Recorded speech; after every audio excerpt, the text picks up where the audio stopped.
and welcome to Arcane Focus D&D for our special Christmas one-shot, or holiday one-shot, however you want to do this. I am not your DM, Mike. We're joined with a special DM, Nick! Woo! Hello. Yeah! Along with our special DM, we have myself as a player, we have Temple. Hi. We have Amber. And Steve. Please, it hasn't stopped yet, and we're going to continue doing it. Give us that legalese. Hello, everyone, and welcome to our unique one-shot, a very holiday-themed. I'm excited for it. My name is Steve. I'm a community manager with Wizards of the Coast. All thoughts and opinions expressed on the stream are that of my own, and given the cheerful subject matter, I think we should just dive right into it, right? Yeah. Who doesn't want holiday cheer? I do. It's the month for it. I haven't said the name of the campaign, or the one-shot, but we're playing today Kringle's Doom. It is something very special. It's not D&D. So, Nick, I know you have a little more familiarity with this, so please introduce us to what we're playing. Yeah, I'm gonna push these guys out of their comfort zone today. We're not gonna be rolling dice unless things really go crazy. Purely narrative game today. We're calling it Kringle's Doom. It's an adaptation of a game called Chiron's Doom. That's Chiron, Chiron's Doom, by a designer named Nick Bate. It's available on itch.io. If you got the bundle for racial justice and equality like 3 years ago, it was in that, along with hundreds of other games.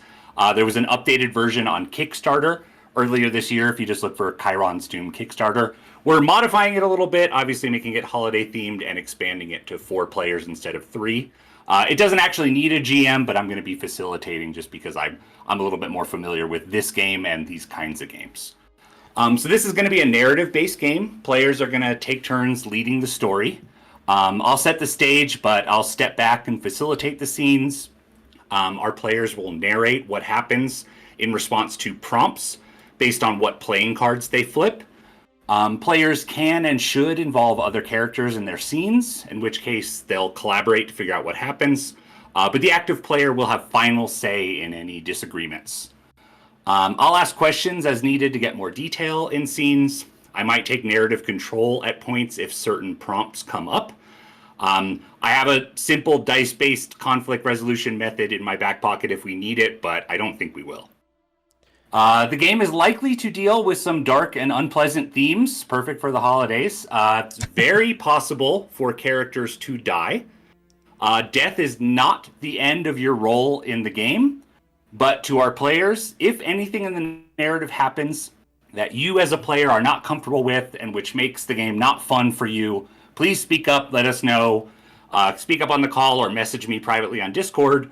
We'll rewind and undo whatever we need to. We want this to be something that's entertaining for everybody involved. I'll handle most of the mechanics and bookkeeping for the game, but just a quick overview so everybody playing and watching on the same page. On a player's turn, they'll flip over a card. That card will correspond with a prompt in the rulebook that I'll read. That will tell you something that's going on with your character and the expedition. We'll get into that in a second. If that card is a diamond, that means that you will have made some progress towards understanding the mystery of Kringle's Doom. If it's any other suit other than a diamond, you're going to be dealing with some obstacles. Maybe the weather, maybe other explorers, or maybe just bad luck. The game can end in one of 2 ways. First, if a player reveals the final diamond in the deck, they will be able to offer their perspective on the great secret of Kringle's Doom that their character finally understands.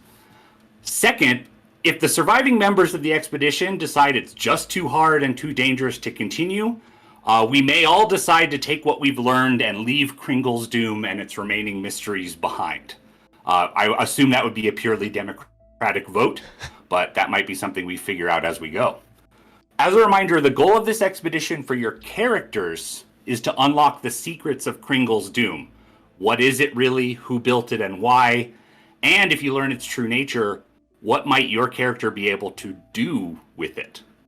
The goal for us as players is different. We want to tell a good story, a story that might not end with success for the characters.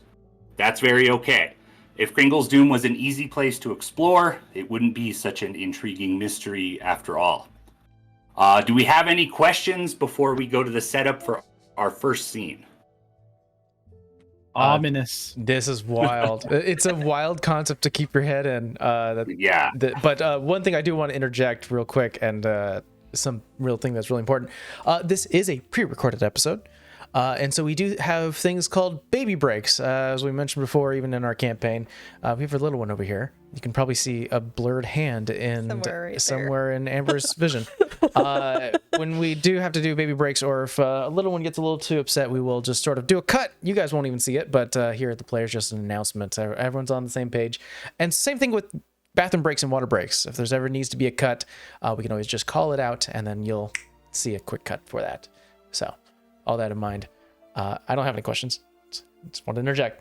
I feel like we're taking a turns DMing a little bit. This is why, yeah. This is That's definitely part of the idea. Like I encourage you, when it is your character's turn, drive the narrative forward, make stuff happen. If you flipped a diamond, decide something about Kringle's Doom. I don't have an idea written down what the whole ultimate truth of it is. It will be a collaborative thing we discover during play. So whatever you come up with is not going to contradict anything that I have written down. It's the only truth is what we've discussed here on the call today. Okay. All right. So our world is a cozy, snowy land where the holidays never end. Quaint villages and whovilles dot the rolling hills, with a few large cities where ice rinks abound, and the local malls never take down their Christmas decorations. It's a peaceful place, more or less, where good behavior is rewarded with good gifts once a year, because everyone knows that Santa is always watching. But this good cheer ends at the borderlands. There is a monument at the edge of civilization, a mysterious artificial mountain range known as Kringle's Doom. Nobody knows what it does, or who made it, or why. Legends say that the mountains are beyond Santa's vision. It has defied all previous attempts at understanding. Countless expeditions have torn themselves apart trying to learn its secrets. There's no reason to think your expedition will be any different, but here you are. 4 more explorers standing before the mountains, driven to try where all others have failed. How much are you willing to sacrifice to solve the mystery of Kringle's Doom? 3 things you know for sure about Kringle's Doom. 1, it is cold. Biting, hostile cold that punishes exposed flesh and that has brought disaster to many of the previous explorers of this place. 2, it is ornate. Though from a distance these mountains appear natural, close inspection reveals that the rocks, trees, and even the snow show signs of intelligent construction. Elaborate latticework patterns and filigree designs appear on the stone, in the leaves, and even on individual flakes of snow when you examine them closely. 3, it is hypnotic. Kringle's Doom drinks in your attention. Whether you're staring at far-off peaks or examining the strange patterns on a rock in your hand, the place feels vast, infinite in a way that can give you vertigo. Your expedition stands at the base of one of the mountains that make up the artificial range that is Kringle's Doom. A valley full of snowbanks stretches into the distance ahead of you. Curled, spiky mountains rise on either side of your camp. You were all recruited for this expedition by your sponsor, a wealthy man named Herbert. Unfortunately, Herbert's asthma flared up just a few miles from base camp, forcing him to turn back and leaving the 4 of you on your own. So let's start by getting to know our expedition. Let's start with Alan. You can introduce your character. Tell us why you're on the expedition, what your goal is.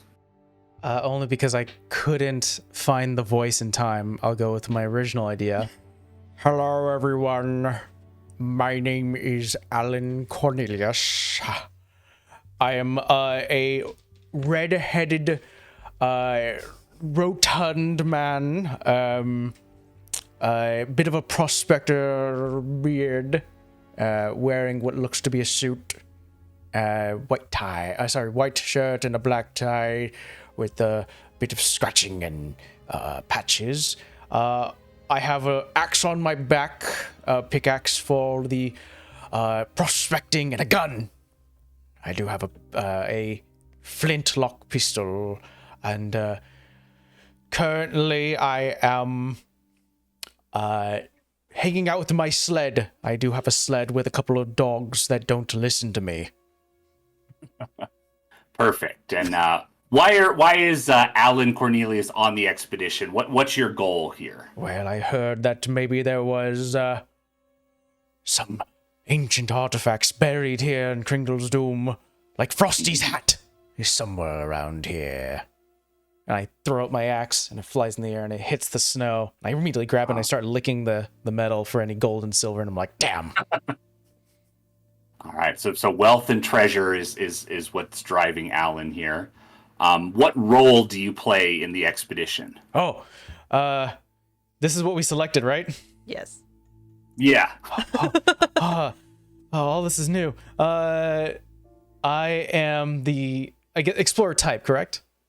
I mean, this would be explorer type, but also just like, what do you take care of? Got it. What do people look to you for? It can go beyond just explorer. For sure. Yeah. I'll mention both just to be safe. I am the last survivor of a heist gone bad. There's more story to that. And in terms of my practical use within the camp, I am the driver. I have a sled, but the dogs don't listen. But I have a sled and a couple of dogs. Okay. That's my use. And last, do you know any of the other expedition members? Anything we should know about your relationships with the others? I've had some conflict with Garland here and there, but from our travels up to the base camp here, he kind of knows I'm kind of not a changed man, but certainly a deflated man. I do know the doctor very well. We've done some trades. We've traded some gold and silver for some very nice artifacts, like what did I write down? Like a gingerbread man cookie cutter. It's very magical. And the infamous 5 golden rings from the song. Wow, from the song even. Okay. Yes. All right. So right now you're with your sled, hanging out, getting things ready, because you guys will be leaving this camp soon and moving deeper into Kringle's Doom. I yell, Yahoo! And it falls down and nothing happens. Ah, shucks. Maybe next time. No, All right. No gold. Mavis, if you can introduce your character and tell us why you're on the expedition. Okay. I'm playing Mavis Jollybum Who. She is not very jolly. She's exactly the opposite. She is very thin, very gaunt, does not look like much of a who at all, except for probably her nose. She's probably currently sitting next to one of Alan's dogs, talking to them and going, I'm sorry that that's who your master is, but you really need to listen because we can't fly off a cliff. She's probably like in a coat of mismatched old Christmas sweaters that she has sewn together because it is freezing to death out here. She has escaped the reform camp known as the Polar Express to get on this expedition. She was sent there because she is not a very good quote-unquote jolly who. She's allergic to Christmas trees. The Christmas lights give her a migraine. And she's really not good at wrapping, but I mean, if you have a migraine and you're itchy, you're not exactly going to be good at wrapping Christmas presents. So her parents sent her there to hopefully straighten her out. As a thanks, she stole their Christmas tree star and pawned it off to a crime syndicate so she could get here to hopefully stay out of reform camp and just hopefully find a different home and maybe some good things to experiment on. So her role is the practitioner of forbidden science, and she likes to experiment on things that are thrown out, that are not the good Christmas gift that anybody wants. Mm-hmm. Okay, very interesting. Have you ever been to the island of misfit toys, Mavis? She wants to go. I've been there. It's scary. All right, so I think we have a decent sense of why you're on the expedition, and anything specific we should know about Mavis's goal here. I think just a way out. I think if she finds anything interesting, I mean, Kringle's Doom in a whole like piques her interest that nobody can get up there. And I think that's like her main interest of like, if I find what's up there, maybe that'll be my way out of having to go back to Whoville or this reform camp. Yeah. Yeah. I think she's heard of Dr. Holly Jolly only because she's so obsessed with the beast that's served at the feast. And she's just like, I don't know why you're so interested, because most Who's don't even know how that gets there at all. And I think she's probably heard of Garland just because of his in with Santa. And Alan is just in her face, so she's like, okay, I tolerate you. Gotcha. And last question, what is Mavis doing right now? Oh, she's sitting next to the dogs and keeping them company in her little Okay, bundle so of yeah. ugly sweaters of being like, I'm sorry that's your master. Perfect. All right. Dr. Holly Jolly, we heard a little bit about you, but if you could introduce your character and tell us why you're on this expedition. So, I am Dr. Ginger Holly Jolly, Doctor of Archaeological Studies from the North Pole University. Used to be professor at the North Pole University because was fired. So, her goal right now is to get research for her own research study. Also has, as you can see, I also deal in artifact dealing. What else? It's like had a whole thing went blank. Pretty much.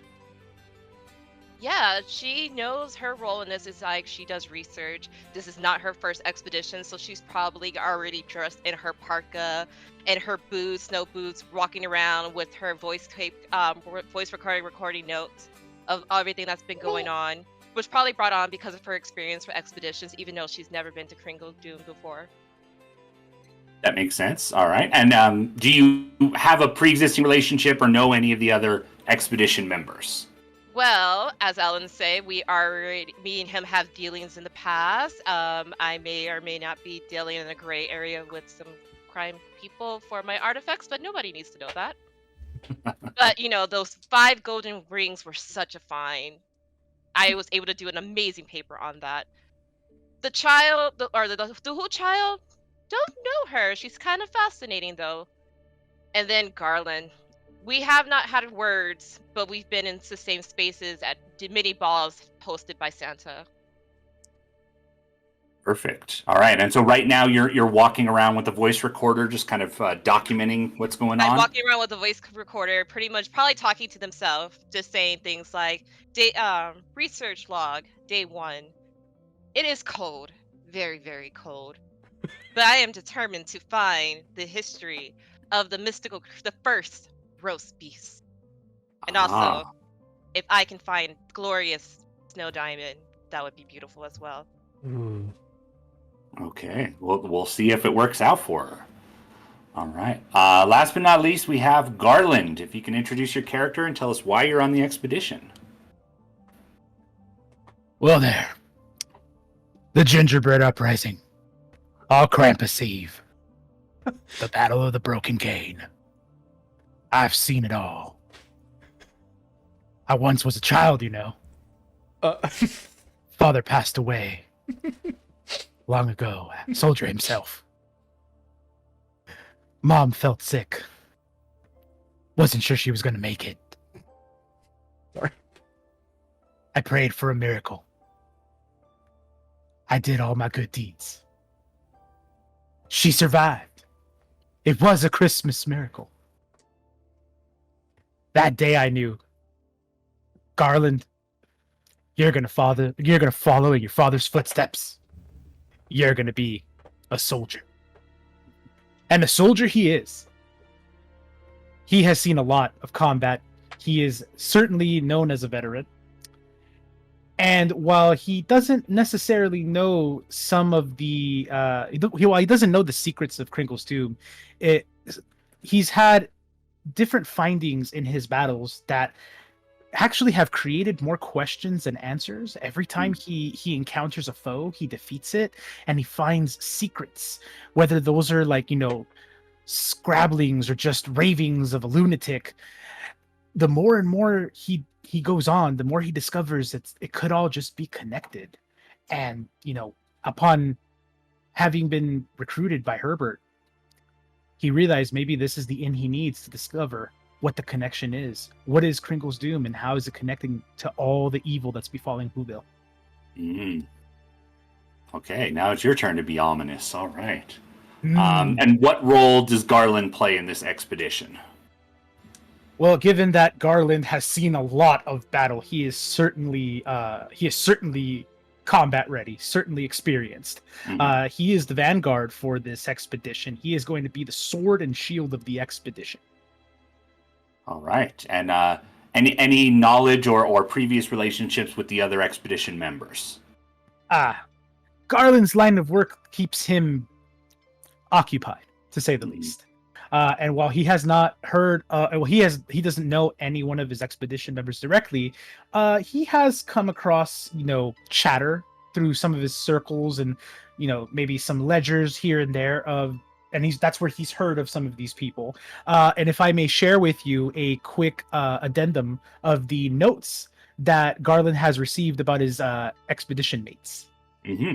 On that, on that is one Alan Cornelius. You got papers on me? Who he has known through military contacts. He is a known member of the Red Nose Gang, and while not an immediate threat, recommendations to Santa have been made for sanctions for his crimes. Oh, dang. The ex-professor Mavis, the child Whoville, Mavis Jollybum Who, has really only been heard of via town gossip. Judged to be, not an immediate threat, but definitely has recommended additional discovery and any applicable sanctions for things happening, under the table. One additional recommendation has been an exile from Whoville could be beneficial to all parties involved. This is why Steve went last. He's been collecting information on us. All right. Okay, so you guys getting ready to leave the camp, getting ready to go deeper into Kringle's Doom. Garland, what do we see you doing right now in preparation for that? So Garland is currently sitting across from everyone, watching them, just making sure he can always keep an eye on them to ensure nothing bad is being planned or nothing nefarious is going on behind the scenes. Mm-hmm. Yeah, it seems like a crew you need to keep an eye on for sure. All right. Then we are ready to get started. Generally, each card flip represents a day of the expedition. Time can be a little bit flexible when we need it to, but you guys pack up. You set out. I imagine you might be using the sled to transport a lot of your supplies. You don't need to climb any one specific mountain. You're going into the valley, going into the mountain range, keeping an eye out. I mean, this place has not been mapped. This is a place beyond the edge of civilization, so anything you can learn will be important. Alan is going to be flipping our first card. Before we do that, Alan, do you want me to shuffle the deck?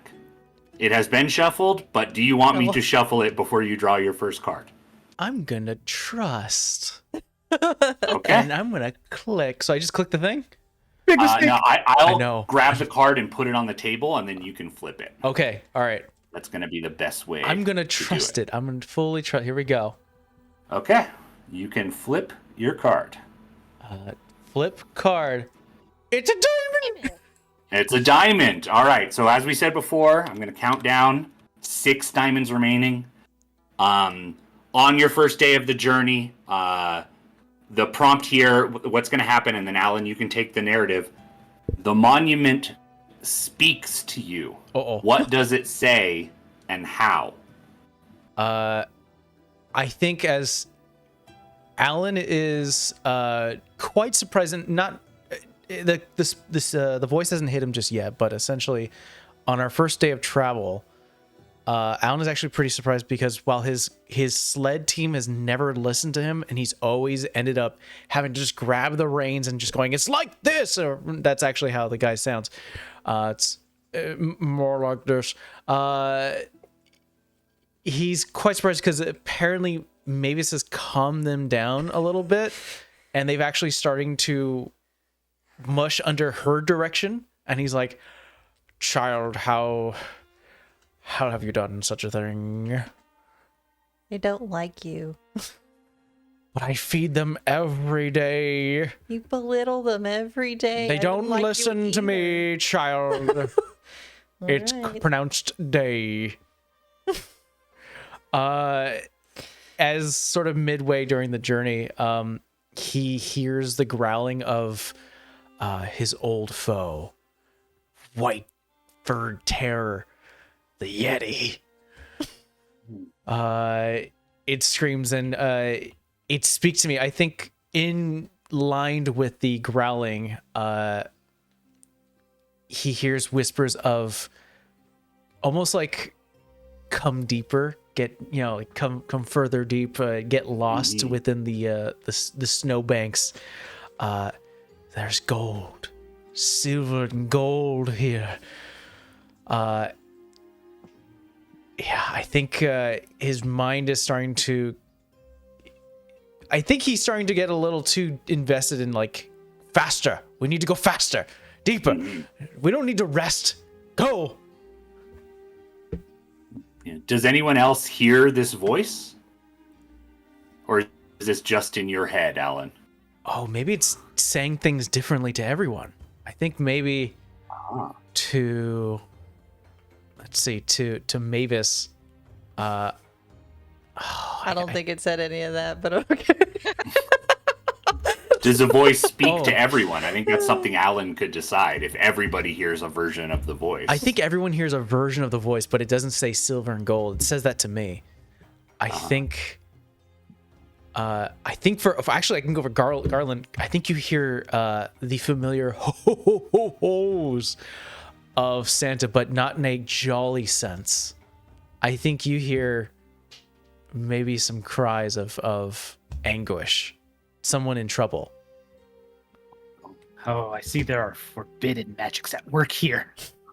You're right, Alan. We must go faster.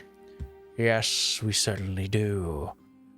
For the doctor, Mr. Doctor, Dr. Jolly, Holly Jolly, I think you hear the roar of a beast as well, but it is imagine 12 creatures roaring at once. Is it directional? Like, is it like from all around me, or is it like from a certain direction?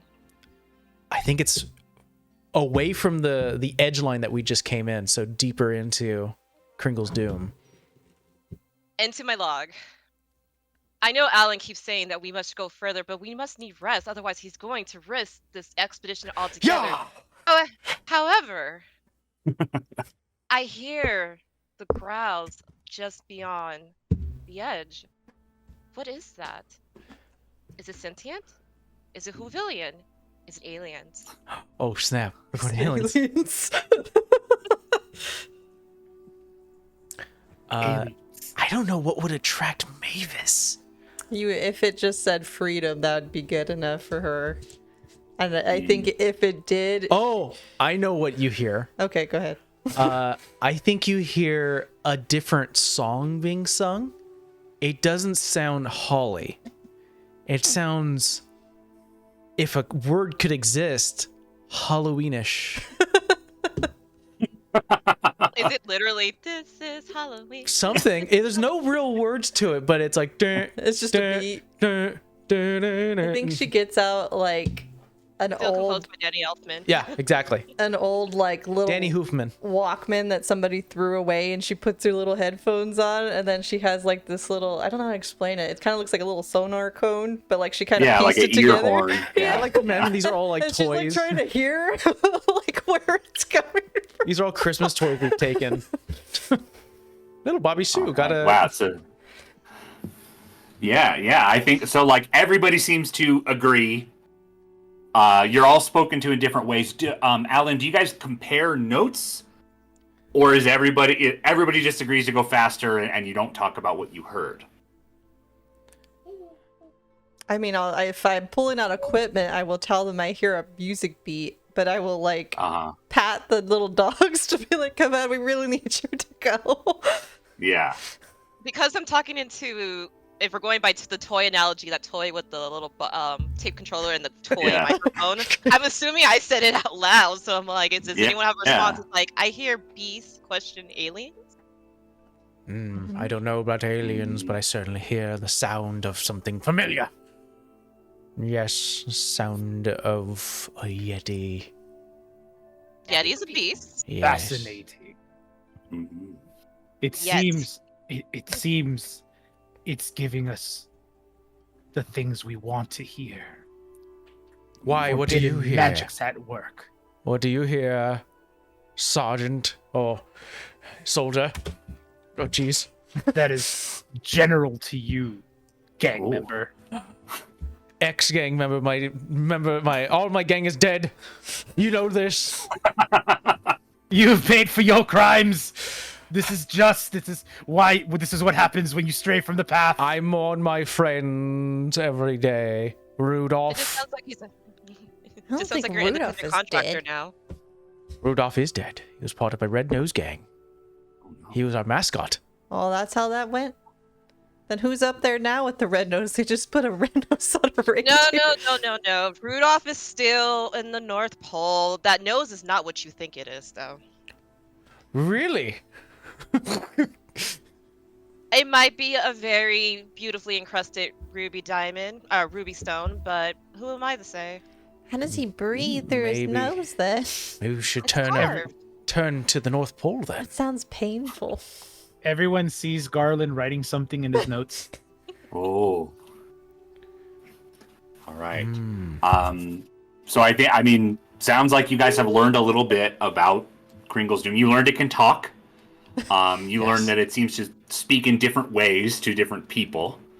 And you're going deeper into it. It seems like you're motivated to go even faster.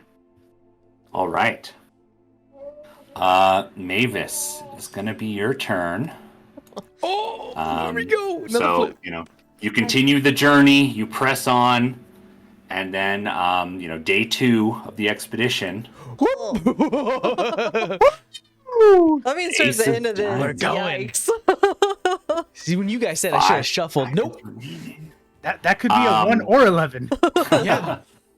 Mavis, the monument grants you a great and unexpected gift. Oh, What is it?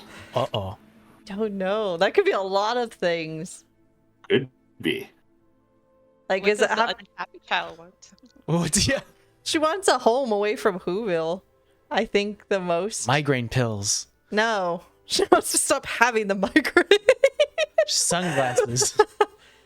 I guess like a place to fit in that she'd be happy, but I don't know if that's like too grand of a thing or like it needs to be like a physical object. I think. I mean, what would it look like, or what would it like literally be, knowing that the expedition is not over, but like, what would it be that would fulfill that need for her? I think she like feels her pocket get a little weighted down in her stitched together pocket, and it's just like a house key, but she doesn't know where it goes to. Oh, Ooh.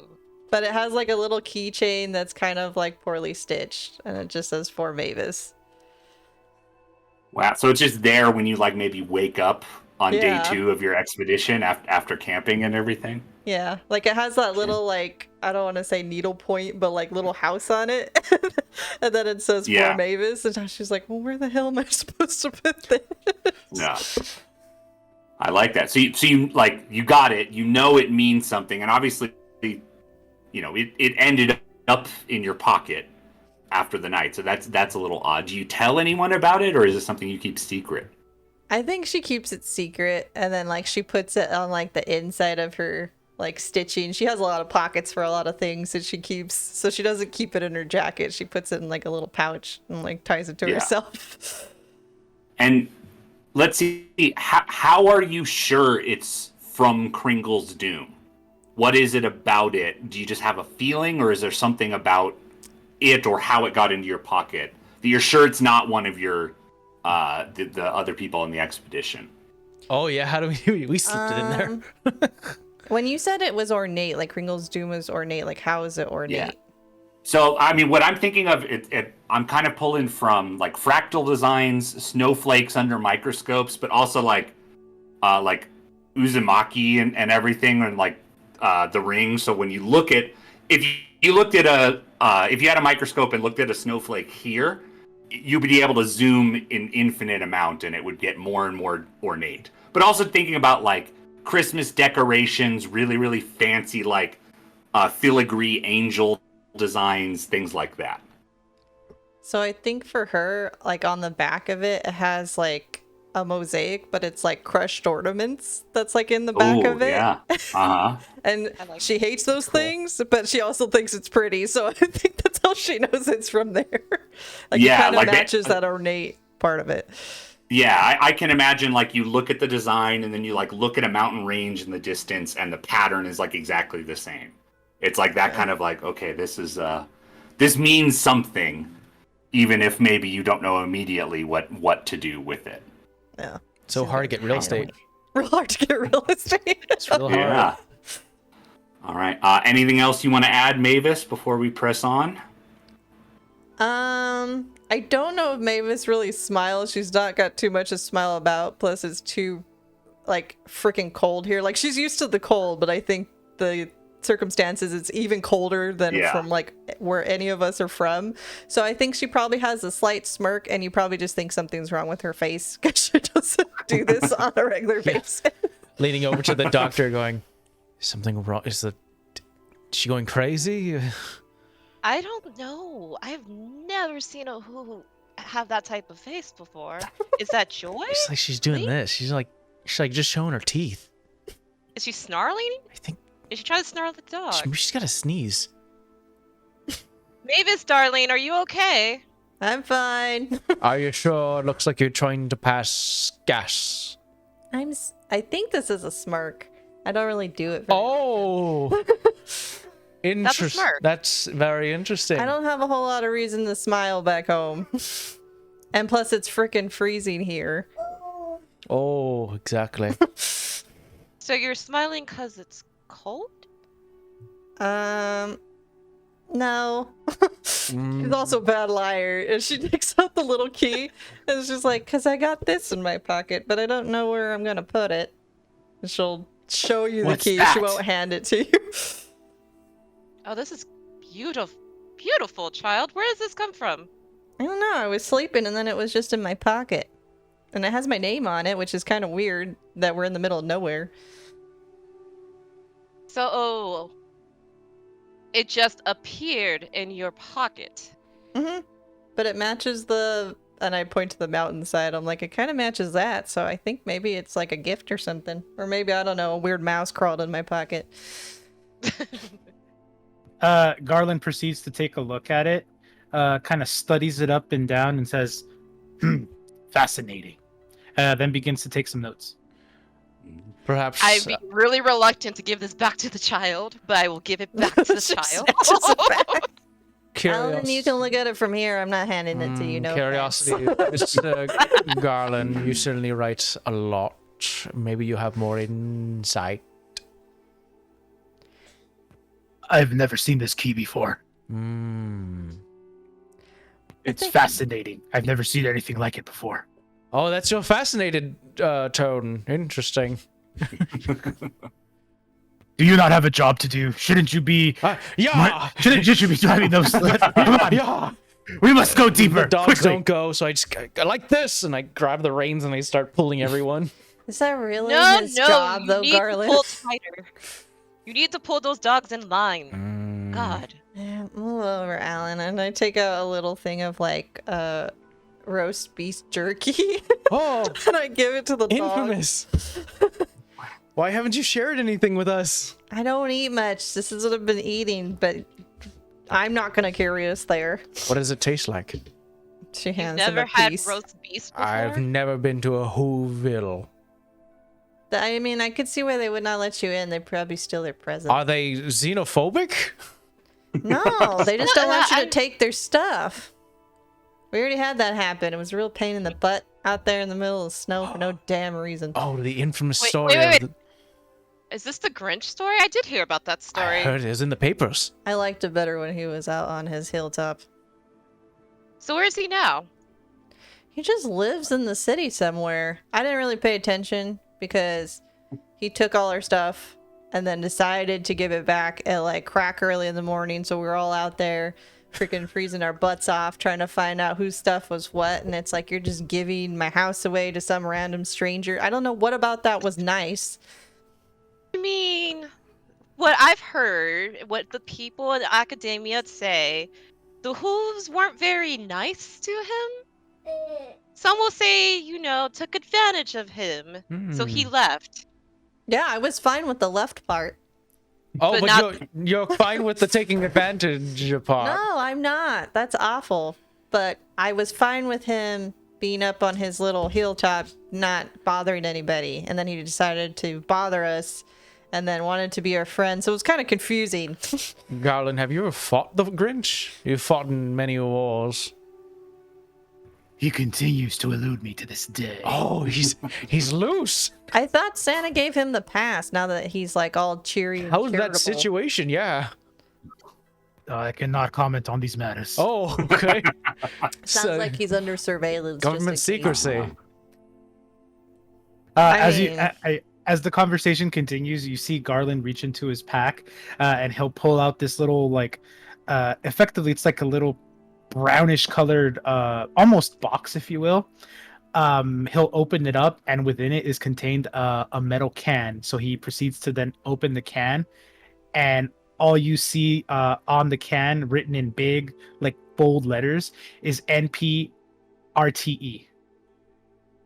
NPR. I'm gonna write that down just in case it becomes a thing. I know. Just in case. He opens up the can. Then he says, "Well, there's a lot of really interesting things happening here. We have random voices speaking to each of us. We have mysterious items appearing on our person. Doesn't your precious Santa give items anyways? Not to me.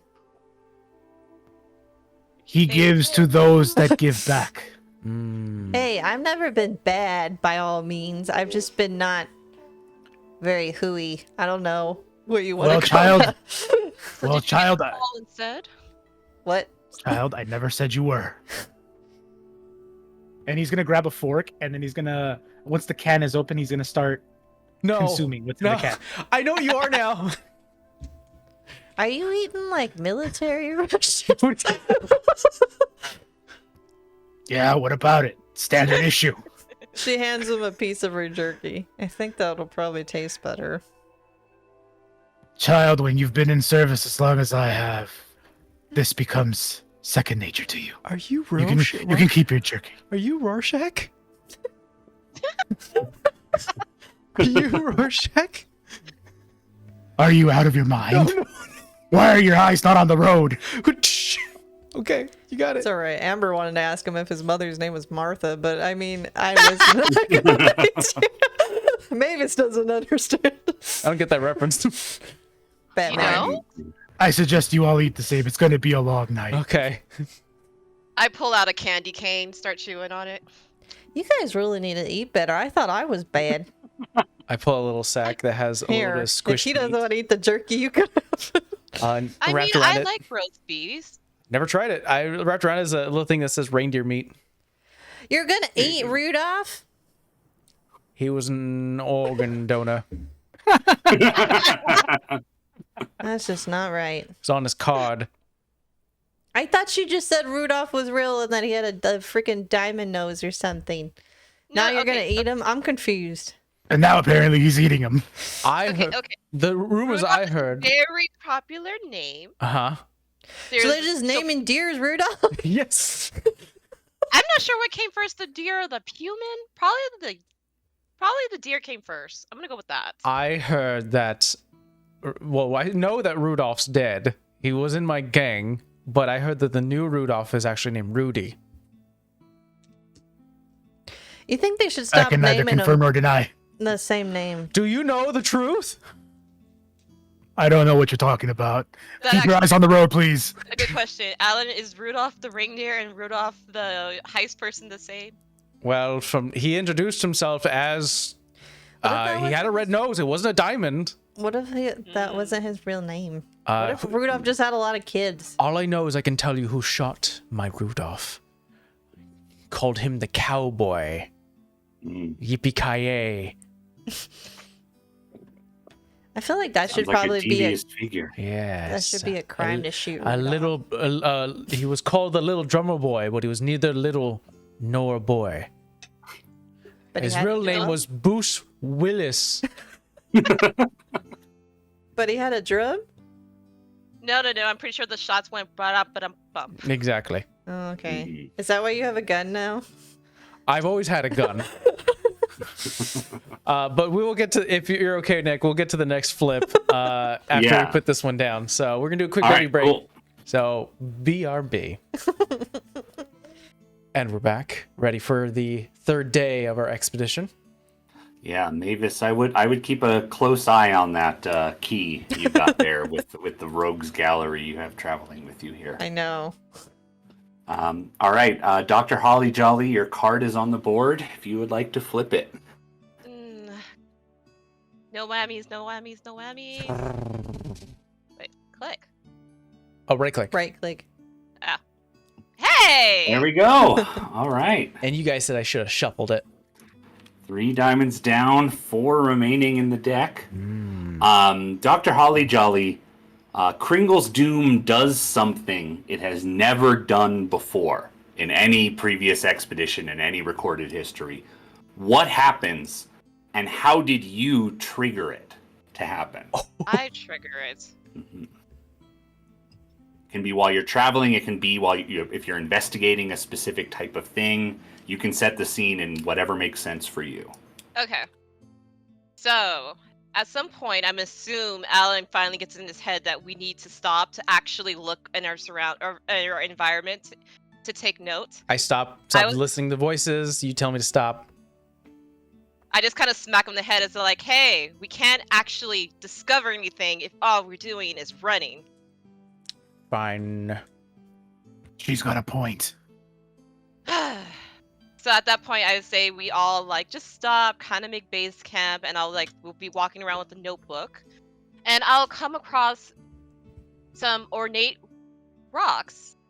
Start poking around, poke a little bit more, picking them up, admire them of their beauty. You said how would the rocks be? Is it kind of like her key, where it's like beautiful arrays of like crushed up ornaments and colors? It could be lines on the rocks. It could be like a geode. It expresses itself in a lot of different ways. The point is just that it's very intricate and very involved, and also like if you're not careful, hypnotic. Like it could draw you in, and you could just be looking at it and lose track of time. That kind of thing. Okay, so in that case, because it's a geo, I was just like, I pick up and I see this sparkly, odd geo of colors I've just never seen. And as I'm writing it down and I'm putting it back to pick up another one, suddenly, Kringle's Doom just starts shaking. And it's just shaking, and it's like an earthquake, and it's just like, is it caused? And it's startly kind of like crumbling the rocks around us. But it leads to a new path. Eyes up, everyone. Something's going on. Seems like a avalanche.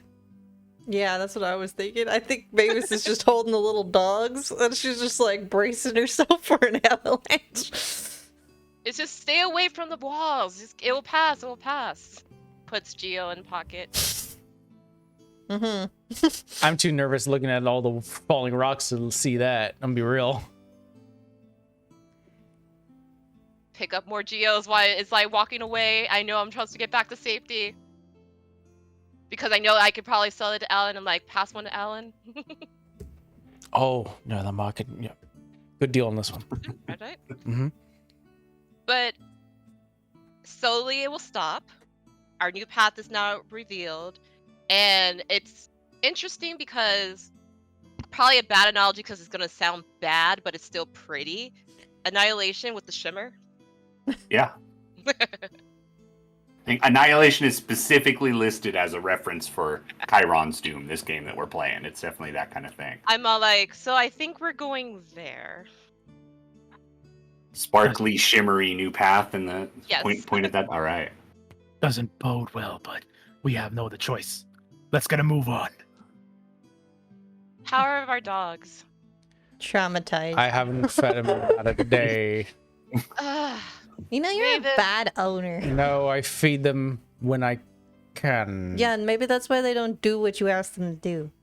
All right. What do I have in my pot? We should not feed you for a day. How's that sound? Tap my big belly. Take Do out they some eat gumdrops? I see you have reserves. I do. They do eat gumdrops. They eat. Start feeding the dogs gumdrops. They're just doing Take that out a little constant bit. chew like a dog would when they have like peanut butter. It's just like, I mean, I have a lot of jerky. I have some reindeer. That just doesn't seem right. But I mean, at this point, You want to talk more about that, Alan? Let me Gang. make sure I understand. Oh, yes. Rudolph disappeared, and you suddenly have a bag of reindeer. yeah, that's a little suspicious. I had nothing to do with his death. But you Uh-huh. kept his Listen, body you- to feed to your dogs. We shouldn't believe Alan. He's a member of the well-known Red Nose Gang. I mean, I'm pretty sure that's Used deer. to. I mean, going back to his encrusted nose, because that is a thing, and you saying it wasn't, if I suddenly see that come in the market, we will have a conversation. If it ever does, yes. Mm-hmm. One, why didn't you come to me first? And then two, Wait, Mrs. Holly Jolly, what do you mean? Why didn't he come to you first? We didn't say that. we didn't say that. What are you talking I about? believe you just said if it comes on the market, why didn't he come to you first? Why? Garland, I have a question for you. Do you know of an elf who's into dentistry? I see your deflections, Alan. It's not the time for them. Mrs. Holly Jolly, you were asked a Wait question. a minute. What elf? Oh, all these elves are all single gold-minded.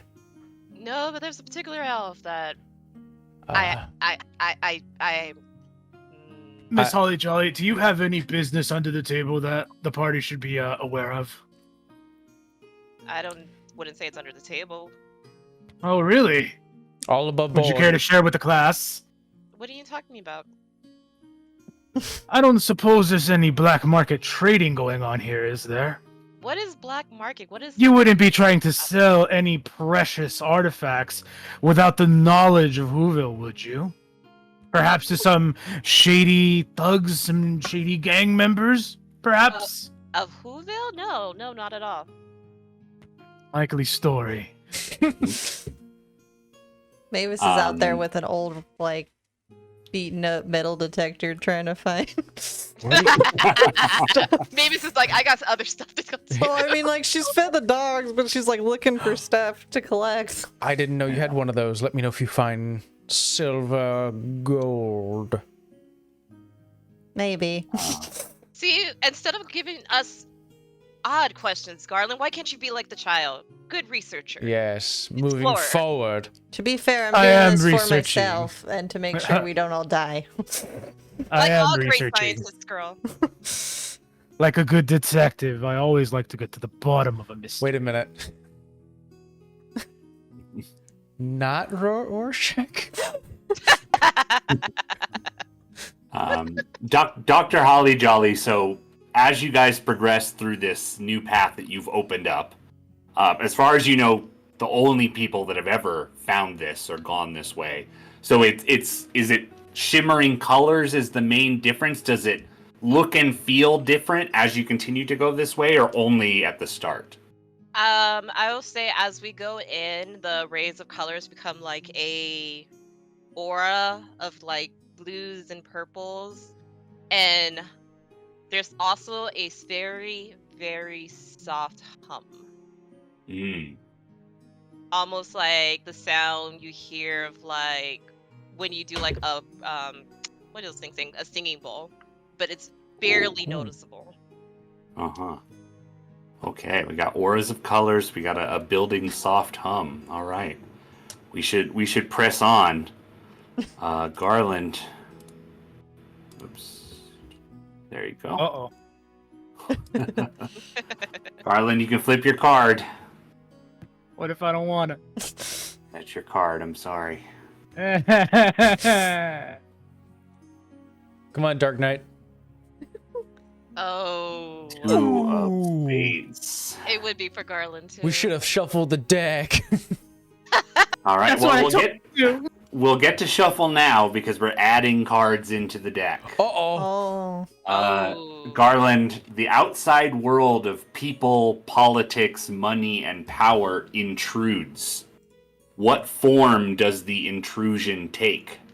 And I will add the Spades Disaster deck into the Expedition deck. So now there will be Yikes. more spades in the deck getting in the way of your diamonds.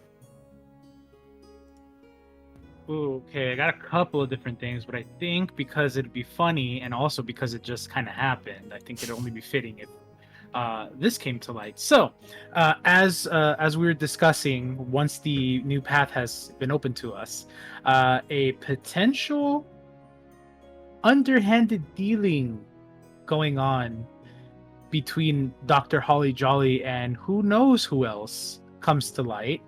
A series of deflections and other changing of the topics occur, and I think it's at this point that we would have somebody known by Alan who catches up to the expedition with some news about a potential deal that's being locked in place with a well-respected archaeologist of a university. How much do you want for those crystals that you found? How much are you looking to get? What are you offering? Well, it's not up to me, it's up to the market. It's kind of what you're trying to aim to get. There's $2, if you want to get the translation right. There's certainly, in Wintertown, definitely Christmas cards are the currency. I'll give you a good deal if you give me the information I want. Where's the nose? As this conversation goes on, Garland catches. Garland isn't within earshot, but as he's moving around, he catches some wind of the conversation, so he sneaks up silently using his military training until he's about earshot and can continue to hear the entire conversation. That type of artifact is very... or object, I should say, is very sought after. I pull from my pack a little box that looks like almost what you would put like an engagement ring in. Sort of like a small box that's like heavy and sort of sturdy. Sort of motion it. You can hear something rattling inside. You brought it on the trip with you? It's, you ever heard of a snow rabbit and its foot? Gives me good luck. As he says that, Garland will begin to sneak up and behind them until he finally gets within touching range of Alan. Garland will put his hand on Alan's shoulder and say, Oh shit! "What do we have here? It's a gun." You know those are illegal. You're not allowed to have those, do you, friend? Which The one? gun? The gun? No, the other nice little trick that I'm you just have. proposing to. Likely story. I don't believe that at all. So how's this, Alan? I can take you in now, and you can stand trial before jolly old Saint Nick and his council, which, as we all know, do the things they do for the betterment of the town. I think maybe Or- laughs at that line specifically. Or you can put that away, and we can carry on with our expedition, and I'll deal with you later. I'm gonna have to interject. What are you charging him with? Yes. Oh, I'm not charging with anything. I'm bringing him in. For- And I'm bringing you in, too, as his accessory. Accessory to... like an ornament. Like an ornament, if you will. Yes, yes. I mean, I do look beautiful on a tree, but accessory to... But would you look just as good rotting in a cell? A tree in a cell? Would you put a tree in a cell? It's jolly enough. Why not? Speaking of trees, Hey, look, Alan, there's gold. Mavis, speaking of trees, Mavis, I have a question for you, and I'm like trying to get his hand off my shoulder. Is it pine trees you're allergic to? Is it just when you start putting ornaments that it becomes a Christmas tree that you're allergic to it? Alan begins to attempt to put it in his pocket, but realizing at the end that it's actually not there because Garland has already taken it. Oh, damn it. Oh. Ooh. I think I'll hold on to this for now. I think we should focus on the task at hand. Okay. Right. So it sounds like the main outside world that's intruding here is just everybody starting to think of what they can sell or the laws of the land back there. It's yeah. I mean, certainly if you try to do an arrest right now, it's going to be hard for everyone involved. Right. That's this is a lawless land. We're in international waters. We can do whatever we want. Yeah, that's the situation, right? It's trying to hold on to Santa has law no and view order here. in international waters. Yes, the problem is I do not operate under the laws of the land. I am part of the military. We have a special set of rules.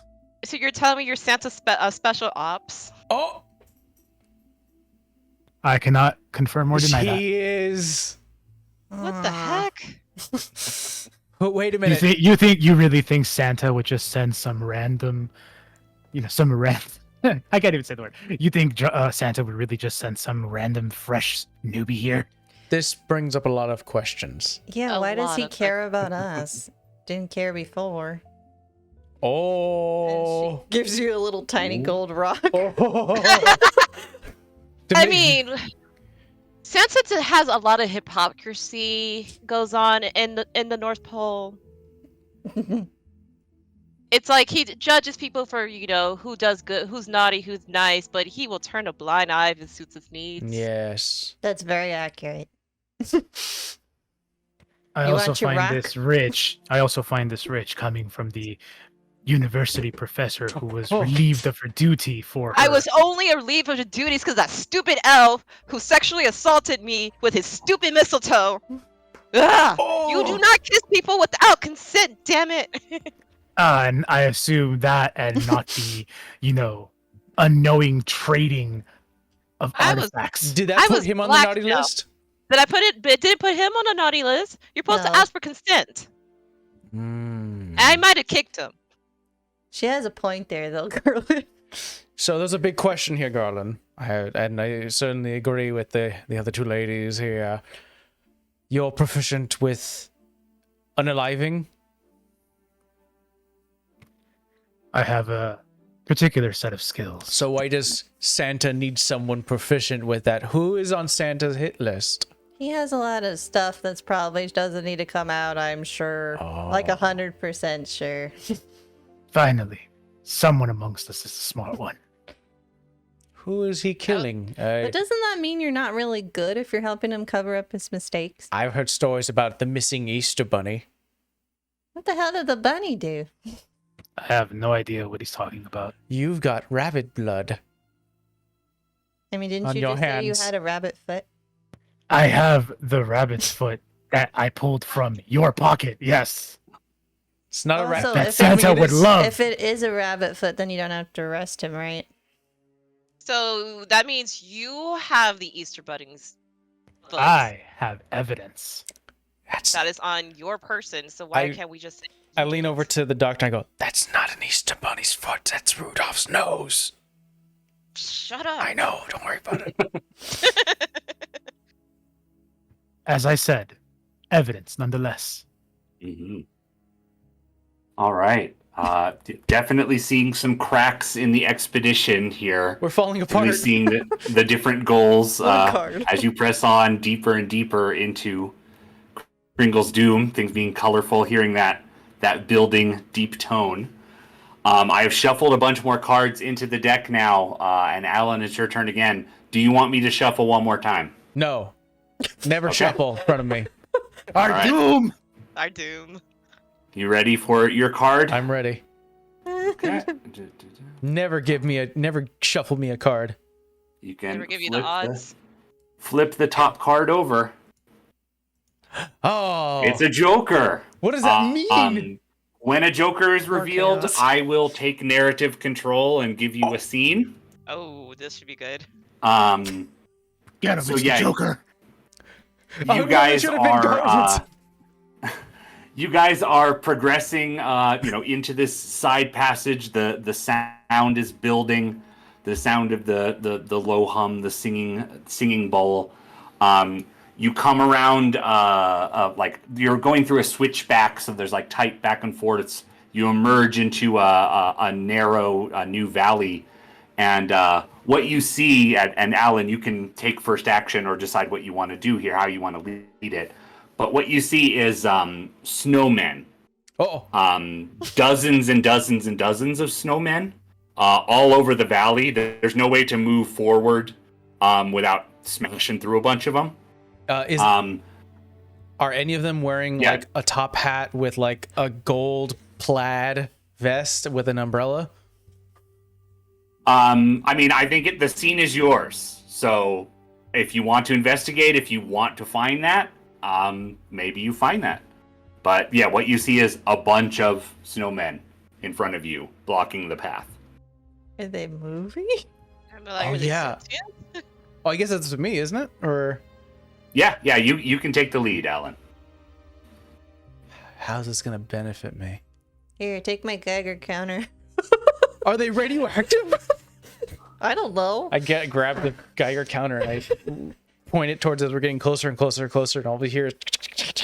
Oh, that's not good at all. I'm writing that down. I better take out these Child, used do radiation share. pills. What?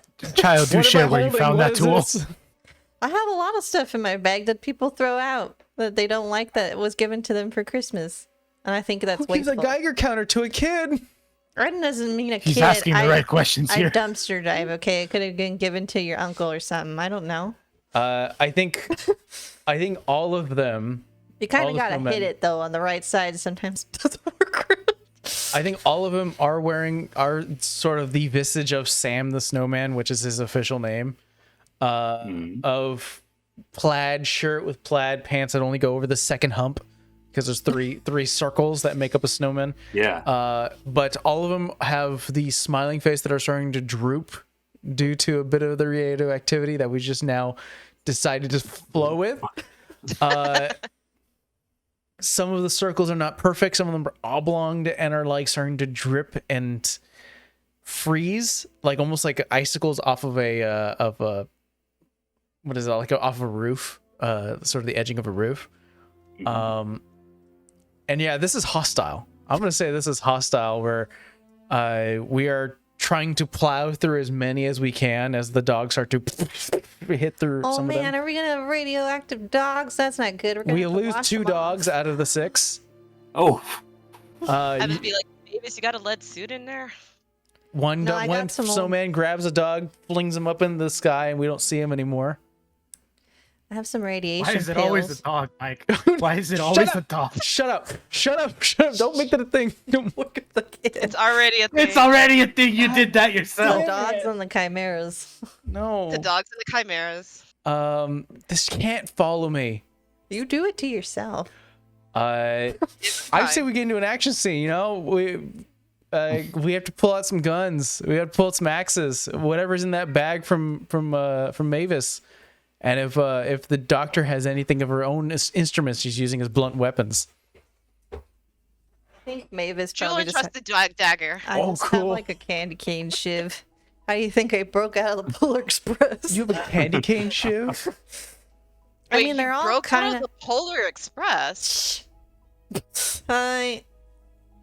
Nothing. You want to tell us more about that? No. It's not a great place. It's good. It's fine, but bravo, kid. It's not fine. No. It's fine. You broke out. Oh. I'm just so you're smashing and slashing and shooting your way through this valley of snowmen that are trying to stop you, that are also radioactive. yeah. Somehow. This is how the story's going.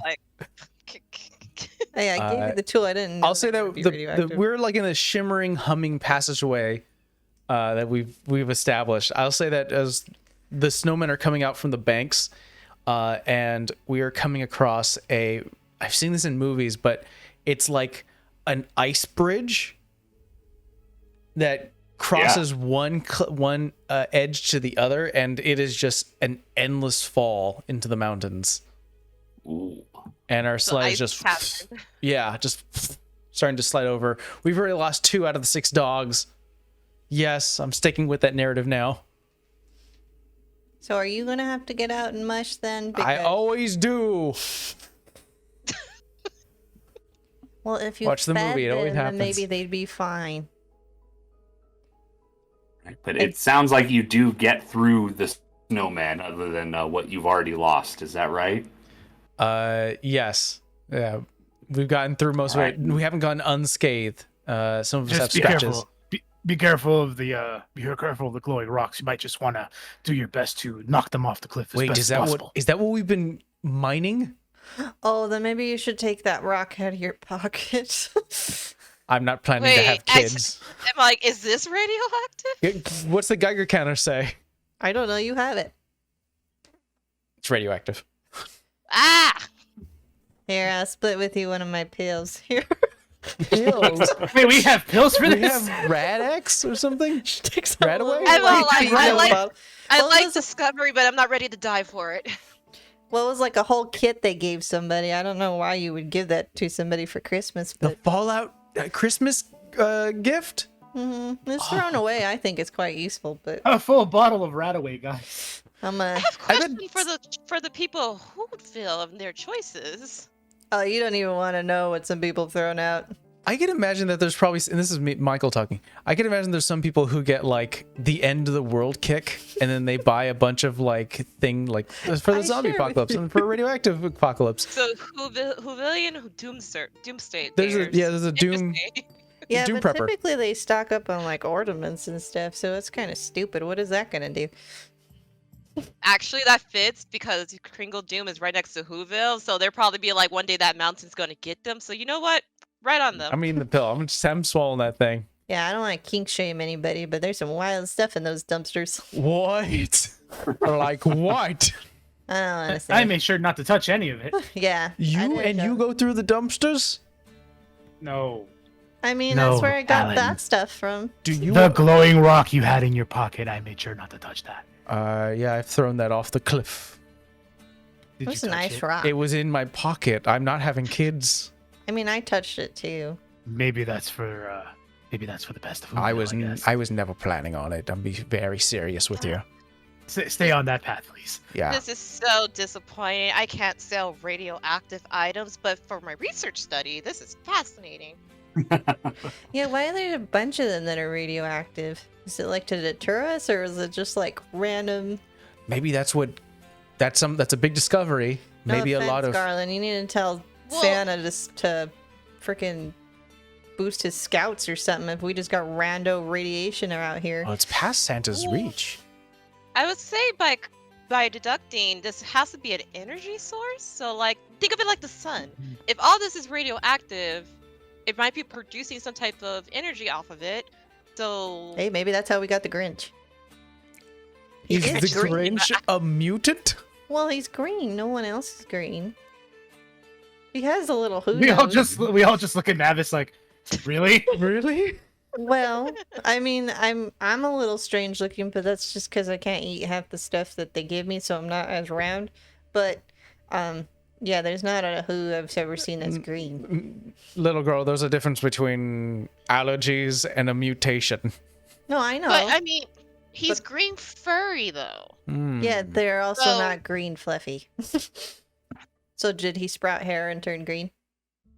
I really don't see how this conversation is helping us progress further. We should probably press Well, if further. anything, it's helping her with her paper.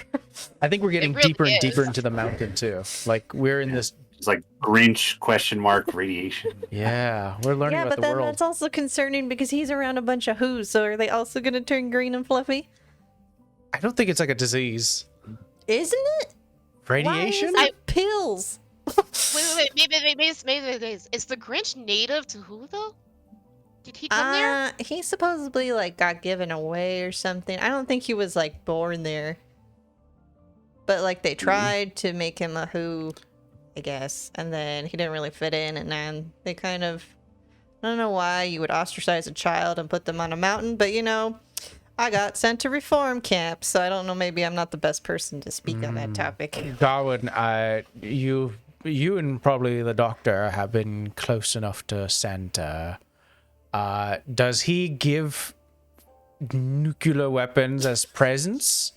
I really hope not. Isn't that It go depends. violate the whole peace on Earth thing? It depends on the region because everybody has different ideas of peace. Next question. Yeah, Do you- but wouldn't that's it, a do you wouldn't it Very depend on interesting Santa's, observation, Doctor. Santa's thing, like what his definition of peace is? I don't know. Is this a testing ground for some of those lucky gift getters? I thought he can't see What- here. Why don't you answer me this? So, Answer me this. Can you explain to me why an army of gingerbread men would come and invade a town, massacre its people, and take the survivors as slaves? Tell me that. Do you think that's something Santa advised? Do you think that's something Santa wanted? I No. hope not. someone ate their queen.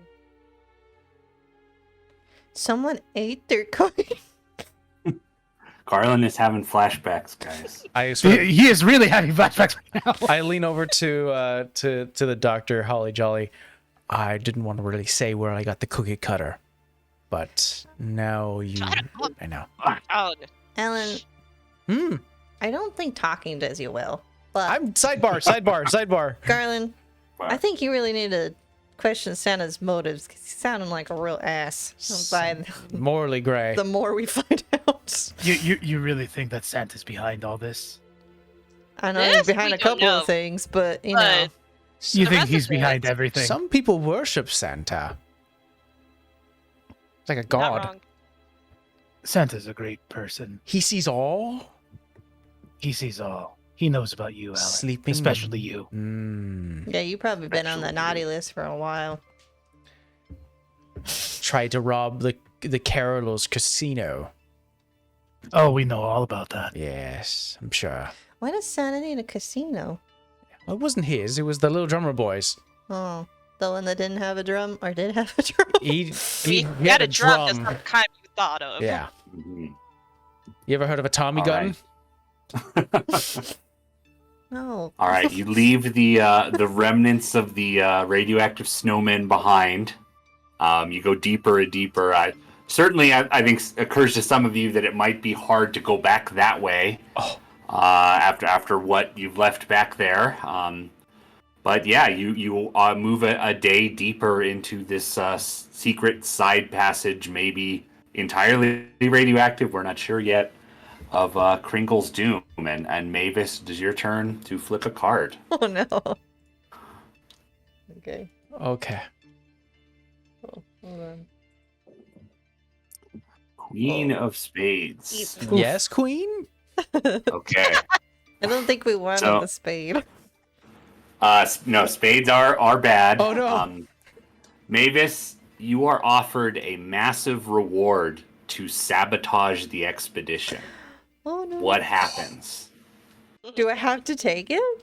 You don't have to, but you're offered. Okay. Who makes the offer? How do you hear about the offer? What do they want you to do? And what do you do in response? Or like a skeleton at the night gives you a keys to Halloween. To a Ends. house. Oh. A bunch of spooky, scary skeletons show up to make her a deal. Yeah. A deal she can't refuse. No, that's something she No. likes, but she doesn't actually wish harm on people. No, she was meta with the Pumpkin King before she got here. There are few who deny. Yeah, it could even be a flashback if you want the offer to have been made before you came out here. And now is the time you would have to decide whether to do it. I mean, if we tie it into Nightmare Before Christmas, Do what you want. Christmas, not sponsored. Don't add us, people. Don't do it, Disney. But like, I think maybe like our version of Lock, Shock, and Barrel probably came up to Mavis and was like, "Hey, if you could ruin this for us, that would like really get us in good with Oogie Boogie." That's what past Kringle's Doom? Yeah, like that would, I don't know, that would be their in. Like they're like, that would really help us out because they're still trying to kidnap Santa Claus and they're still in trouble for failing at it miserably. So they're like, we kind of have to make up for it and like we'll get you an in. But I think We'll get you an in. I think she's like, well, I got my key though, so I kind of don't need the inn. But I think you just kind of hear like children laughing of like echoing, but it's like their little gremlin laughs. And then like, what else do they do? Like bugs start raining from the sides of the mountains because they kind of know I'm reneging on the deal. Okay, yeah. So new question. Is Oogie Boogie behind Kringle's doom? I mean, Or is he back in the real world or the main world? Sabotage your exposition. I think he's like probably back in the real world, but like he's sending his minions to do his bidding. Throw them in the snow. But like they're not like little bugs either. They're like scorpions and tarantulas, and then like I guess radioactive bugs now. All right. So the offer was made before the expedition from Oogie Boogie's representatives. For whatever reason, he has his own reasons of not wanting this expedition to go on, and so they wanted you to sabotage it. But now's your chance. You have a golden opportunity to do it, and you don't. Yeah, she's kind of getting and punished. Somehow he knows. Yeah. We're all on the sled, and you have control of the dogs. We're next to a cliff. I think it's just raining on us, to be honest. And then she just takes the reins from you and it's like, hurry up, mush. Radioactive scorpions Ah. and tarantulas. They already glow in the Like, dark. What was the reward that you would have been given if you would have done this? Kind of probably a place in Halloween Town. Not necessarily like under Jack, probably more under like Oogie's domain, like just to get away. Like I don't think it would be like an actual house, but like a place to get away from being stuck back in the reform camp. Like if they probably know she's out by now, and like she damn well knows if she gets caught, she's gonna get taken back. Is Oogie's, is Oogie's tree lair a dead Christmas tree? It's underground. Yeah, but it's a tree. I mean, she's fine with it being dead. Just don't touch me with it. Yeah, that's interesting because like you were offered exactly what you wanted, but Kringle's Doom has already given you this key. It's almost like it knew. You know, it maybe knew about the deal that you hadn't spoken about, that you didn't even, in our game, you didn't know about at the time. But now you don't need that deal anymore. You don't need to sabotage it because you have your key. You just have to figure out what it goes to. Yeah. All right. Carl Okay. looks like he has questions. I don't have anything for the bugs. I think I got some bug spray. It might be in. I got something. Scarecrow. Garland will reach into his pack and he'll pull out this like almost cylindrical, roundish looking object. He'll press what looks like to be a makeshift button on it, and then he will toss it at the bugs. And within about 4 seconds, you just see an explosion of fire consuming a lot of the bugs that were immediately behind us. And the thing about this is that this is not just an explosion; it's a continual burn. Oh, You had that on yourself the entire time? I'm gonna say the bugs scream like when Oogie Boogie melts, so they go help me. Although Mavis takes one for an experiment later. She puts it in a little jar. I have a lot of things on me, Alan. This is an expedition, not a retreat. I really think she tries to get the bugs out of her hair. We really need to stop doing methods that cause avalanches. Just a thought. Maybe if you can find a better way to deal with an army of bugs and scorpions that somehow are radioactive. Somehow. I don't think fire and radiation goes well, but that's just a hunch. Well, it's over there and we're over here, so I think we're fine. Yes. You guys, you press on, having now behind you on this path, there's the remnants of radioactive snowmen and raining radioactive flaming bug corpses, I guess, behind you along the path. So seems like forward is the best way to go. After racing on, leaving the moment behind, Dr. Holly Jolly, you can flip a card. Please don't be another spade. No whammies, no whammies. Hey! Oh, diamond! It is a diamond. And go ahead and let you know that kings are also significant. Uh-oh. Oh, Ooh. So something really good, please. yes, King. Dr. Hollyjolly, you or one of the other explorers dies in an accident. What secret does the death reveal? Oh. You can decide who dies and how. You do learn something about the monument. We only have 3 diamonds left. The player will not be out. They'll still be taking their turn, and they're going to be narrating things, and maybe there's a card that makes them come back. Who knows? But somebody's dying right now. I mean, just because I want to see where this goes? Garland, Santa's special ops, I want to know. dies.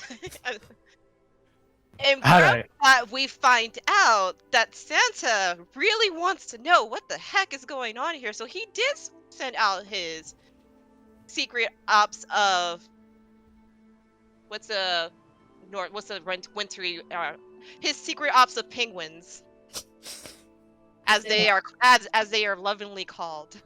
Are you at least gonna give me a How you good went death out? story? Am I gonna go out like Oh, yeah. You woke up honorably? one morning just oh. All No, the radiation got you. No, I got it. As Garland threw his Christmas grenade at the bugs, he realized that it was not going to stop. So to go out in a blaze of glory, he pulls out a big, sparkly flare shaped like a candy cane, and then dives off, as in for the mission, and dies off the sleigh. You explode into death? No. I'm not sure a Vanguard would do that, but we'll say for the sake of the story, he does that. The nose, he's carrying it. Oh. Oh. It's gone. It's gone. Hey, maybe And so wish for the best. what we learn is we learn about that he was sent by Santa, or that he was actually on a mission from Santa. Is that the He was secret on a that we mission learn from here? Santa. Yeah, Okay. so the secret is essentially I'm here to find out what the connection is between all the baddies that have started conflicts in Whoville, and how they all seem to be connected to Kringle's doom. And that's what I've been here on. He has a personal secret. I don't know if that's something that I could share. I don't think we need to reveal that right now, in case there's some other way that comes about. But yeah, I think that's what we're learning about both, Santa, we learn about Garland, and also Kringle's doom. Is at least Santa and his forces believe there's some kind of connection between Kringle's doom and, the Grinches, etc. of the holiday world. I think that's pretty significant. Santa's got a lot. And as he mentioned, they wouldn't just send a greenhorn here. They knew what the potential implication was, so they sent their best. There's a reason why Garland is a veteran of many battles, Mm-hmm. and they did not send him ill-prepared. All right. It's really coming out that Santa is not just jolly old Saint Nick. No. I mean, I still think the Grinch is green because of radiation. But I mean, have you heard all the sounds that come out of Whoville? It gives anybody, at least a normal person, a migraine. I've heard of stories about the Flumptus and the Weasel Towel. It's really good. Yes, and then I just thought the Who's were eccentric, but they just sound. We're obnoxious. But we don't think we're obnoxious. We just think that that's the norm. But then a normal person comes in and it's like they're bad because they're not equally as obnoxious. Does any of us assume that maybe Garland was being monitored or tracked? I mean, I'm sure if Santa doesn't have eyes, that's probably eyes. Let's be honest. If Santa is sending the penguins in here, I mean, he had to have some type of tracking device. Otherwise, how he's getting information back? Why don't you pat him down or something? He jumped off. Oh yeah, that's right. Exploded, Can't it really sounded pat them. Can't pat down Ash. By the way, I did actually have another secret. I I will confirm what you guys have been mentioning. Yes, there is definitely a way that Garland was keeping in contact with Santa. And I believe that Nick does have some secret notes I have submitted to him. Santa knows about all that now. Oh. Okay. We can loop back on that if it is relevant, depending on how many people survive to return to the world. But Santa has been kept in the loop, I think, is. I lean over to sidebar. I lean over to Dr. Ginger Holly Jolly, and I go, with the loss of our muscle, we certainly are no longer being tracked. But what do we think of the child? I like the child. What do you want with the child? This is don't know, someone who deals with a lot of presents, thrown away or otherwise. She is also somebody who is into the science. Mm. B, I also deals with a lot of treasures and presents. And C, she is a literal child. I don't know. Do they grow different? Who's? Do they mature at different ages? No. I'm a human. I don't understand. I was with They're- two they're who's and an hu- elf. They're human-esque. The only reason I'm gonna go why, with that. the only reason I ask, and I can bring in Mavis after this sort of conversation. The only reason I ask is because I've heard of a singular elf who made it to human cities, buddy. Yeah, but he Adoption. Adoption. Yes. I've heard about a buddy. I heard he's actually one of the nicer elves. Noxious. You probably wouldn't like him. I looked at to Mavis. You wouldn't like him. But that was like Santa stealing a kid. That's I mean- right. I mean, not on we- purpose, but like, and then he just shoved him off on some elves. He didn't even actually take care of him. No offense. Boy, I wish right Garland there. was here. We could just But- ask him. So here's the thing about Santa. Santa has a really great PR agent. So it is very possible that Santa stole him, but what's out in the world is he was adopted. Mm. Accidentally. How do you get accidentally adopted? I mean, Mrs. Claus could have also been having extra affairs going on, but Oh. Fair. Oh my gosh! If Garland could hear this blasphemy being spoken, Is he still wired right now? His body? It's not. I think you guys. I think I don't you're think the miles past him smithereens now. Oh, okay, are good. I think wired. he got exploded, and you wrote. I mean, we don't see his body. We see the Bad. explosion and all of the insects and everything else, but your sleigh just rolls on. Oh. so the Right. whole thing is we're presuming Garland Yeah. is dead. Yeah. And so, how does it like? You were 4, now you're 3.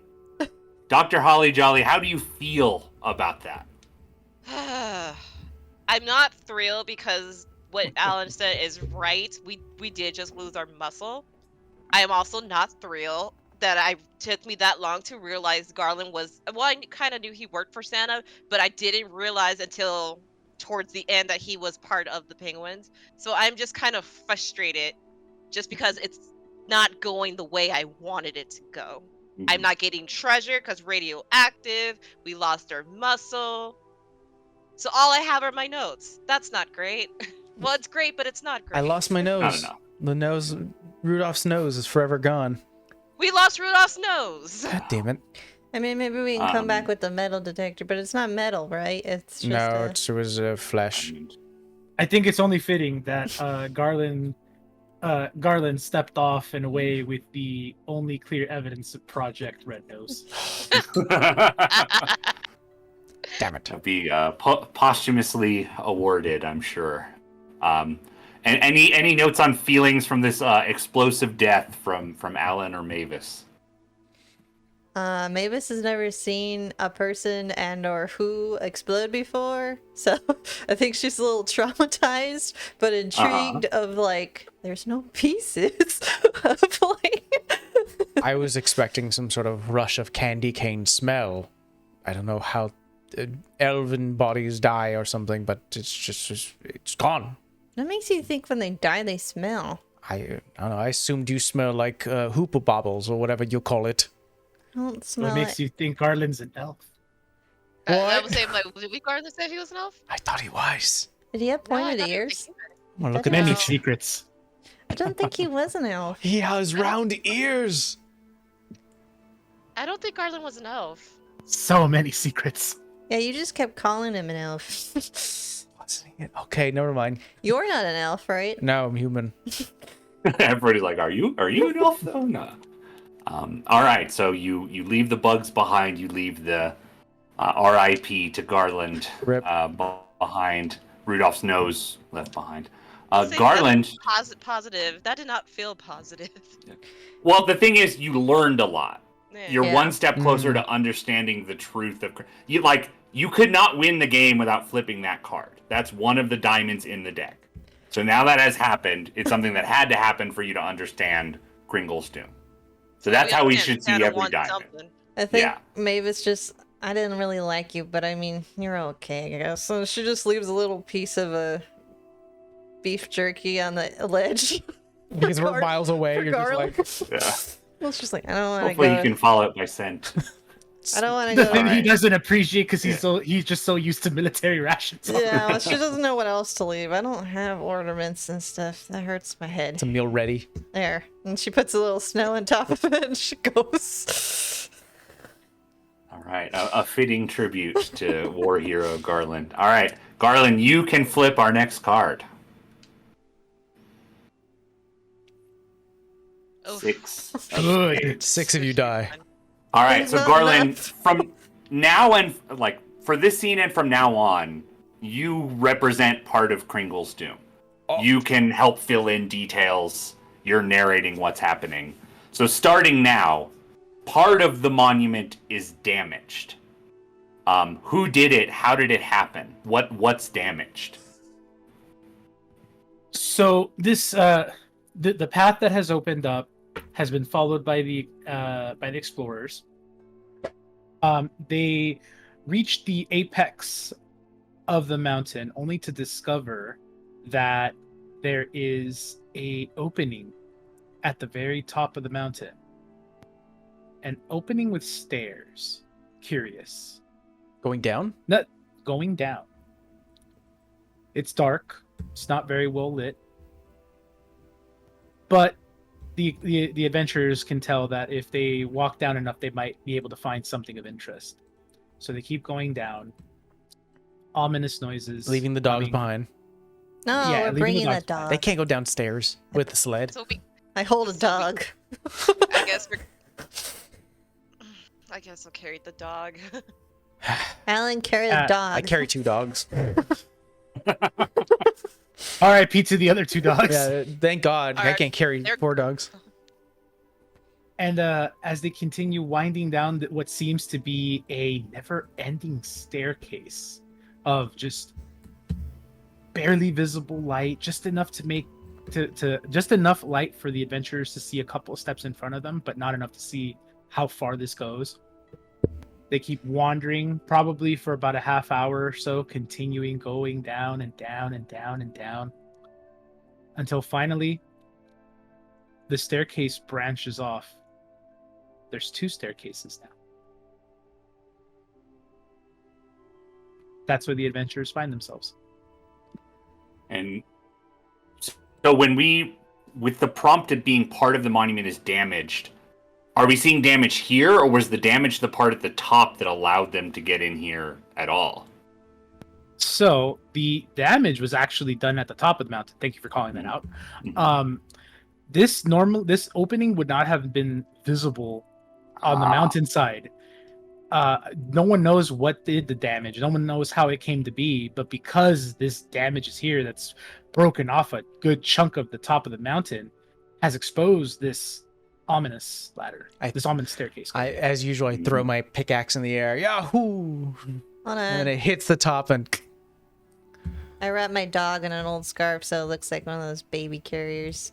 And then I put on my little sonar to listen. it's very dark down these steps. And now there's 2 paths to take. Is that right, Garland? There are 2 paths to take. There are no markings of any kind. There are no indicators. It is just 2 paths. All right. So Alan, if you go left, we will not shuffle the deck. If you go right, we're going to shuffle the deck. Oh, come on. You know what I'm going to pick. I'm not going to shuffle that Left? deck. I'm going to go No left. shuffling? No shuffling. shuffling. Okay. All right. Alan. You don't shuffle my world. Here we go. So you guys are now inside a mountain, going down these mysterious stairs. You still hear the noise. We heard the noise previously. Arlen? You hear the noise like at the start of the walk. You were hearing the noises coming from the outside, but so mysteriously, as you continue going down and down the center, they start to kind of go away. They start to become like quieter and quieter until you reach the moment where the single staircase becomes 2, and then as you hit that point, you stop to take a listen to see if you can hear anything, and all you hear is silence. It's almost just how do I put this? Eerie. It's quiet. It's almost eerie. very quiet. You know, I like silence, but I think this is too much of it. It's just fascinating because we started from up there and we had the noise is being created at the top, but as we travel further, that's how does that happen? It's also probably weird because you guys have now been hearing the noise for like 4 days, So that's like day and night, Yeah. and now it's gone.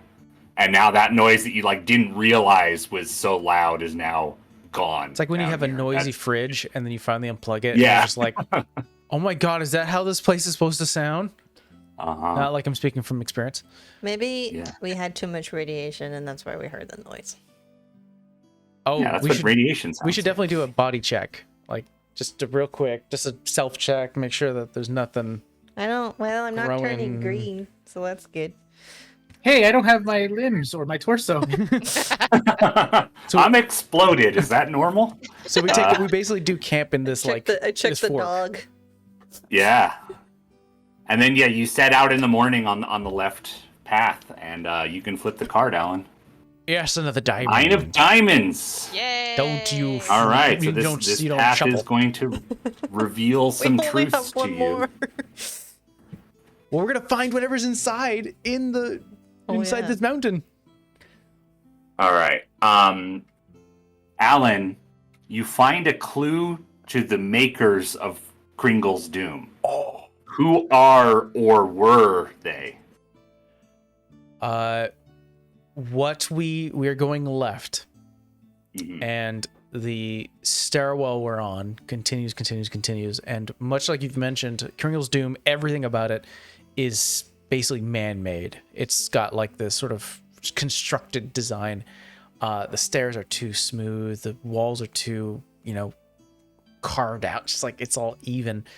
Eventually everything becomes a little more rocky, and sort of displaced, and eventually the stairwell we're in goes and opens up to, like, we're on a second story balcony that's made out of stone, and we're looking over a first floor that's open, so we can almost see over the balcony into the first floor in this little area. And there are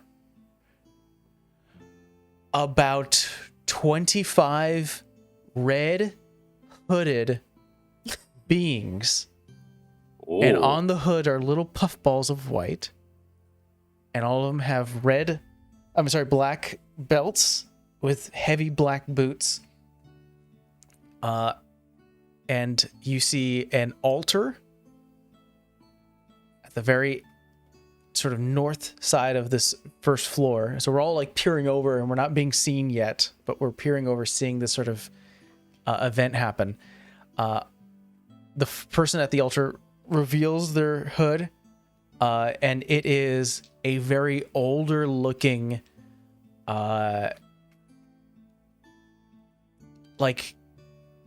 essentially like a black and white like if you were to look at like like a very like old like a 1920s newspaper ad, looking Santa Claus, and everyone else lifts up their hood in respect of the first person to lift it up their hood. What we're looking at is the person who the leader is the very first depiction of Santa in whatever medium it may have been. And in Like the Coca-Cola Santa? kind of, but older than that, because I think it was probably were like images of him like when he was wearing a green suit, Oh yeah. because that was the original one for Coca-Cola. And in front of them were every other version that has now been forgotten or rejected.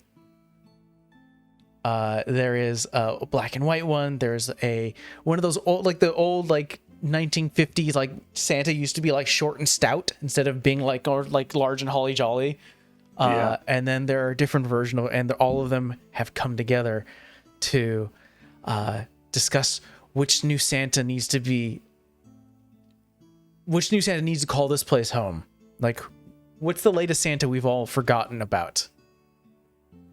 And as you peer over this balcony and they begin to take off their hoods and reveal who they are, they begin to chatter amongst themselves. And at one point, the leader of the group tells them to quiet down. And you can peer just out of earshot a bit of what they're saying. What you do manage to hear is, "For coming." Now, as you know, left an opening that's accessible. We should deal with that now. Join me in. And in unison, they begin a chant, a hum, just a cacophony of different vocal audio emanating from them. Moments later, a yellowish aura begins to emanate from the group. And as the aura burns in brightness, it just gets brighter and stronger. The entire party feels a rumbling. It's the North Star. Something's going down. The rumbling gets stronger and stronger. You're able to hear from the distance rocks crashing into the ground. The rumbling almost feels like an earthquake at this point. And in a sudden flash, a cave-in has happened. Those of you closest to the stairs look up to see both entrances has been shut off. I'm really glad we didn't leave the dogs. One So starts that to bark, and I just grab it. So that's what caused that avalanche earlier. I know. I figured out who is the newest Santa, who has now been quote unquote canceled, and no longer applicable in our world. You see the newest Santa step up, and the first one says the things that Steve said, and goes, "Welcome, initiative. Please turn around and introduce yourself to your new brothers." And the Santa turns around and lifts up his thing, and it looks like a fat Tim Allen, who is no longer acceptable in the world. Get him out of here. Yeah. As soon as I see that, it's like, oh my god, the legend of the Santa Claus is. I'm gonna make a fortune on this. We need to take his coat. I've heard that's the thing that transforms him. Anybody else feel like they're on a bad drug trip? No, child, you don't understand. Everyone tried to figure out how do we get a Santa. And no one put together that they're different Santas. This is great. That's yeah, my At well this now point- I'm real confused. Let's just say that. Yeah. It then happens that at this point, Mavis begins to think upon the history of Santa Claus in Whoville, and it just creeps into her memory about a very curious Santa that took place many, many moons ago. That was unlike any other Santa anyone's ever seen before. This Santa wasn't really. It didn't really look like an elf. Didn't look like a human. It was tall, it was white, and it had fur. A protruding snout from the front. And as these memories come back to her, she realizes, oh, that's a polar bear. Oh yeah. There's a polar bear in the ranks too. Christmas, Polar bears. Christmas is coming. Now I have a lot Oh, of questions. All right. yeah, I think we should keep moving forward with these big revelations. So it doesn't seem like there's an easy way back. I assume. I mean, maybe you're just gonna go talk to the Santas. I don't know what the plan is here. I don't think you're taking a whole day. So, Mavis, why don't you just flip your card? Mavis is really confused. Okay. You live in this world. Yeah, but like, there's. Ooh. What does that Oops. mean? Someone Yeah? died. 2 people died. We haven't Nah, done we're- it before, so. Clubs is the monument resists. Ooh. So Mavis, the monument, Kringle's Doom begins to resist your attempts to understand it. Makes What sense. is the physical manifestation of this resistance? So you came you've come very close to understanding it. Clearly, you witnessed something maybe you weren't supposed to. Then we just had this cave in, and now it's what is the manifestation of the resistance to you getting at the truth here? And I'm going to be adding clubs into the deck.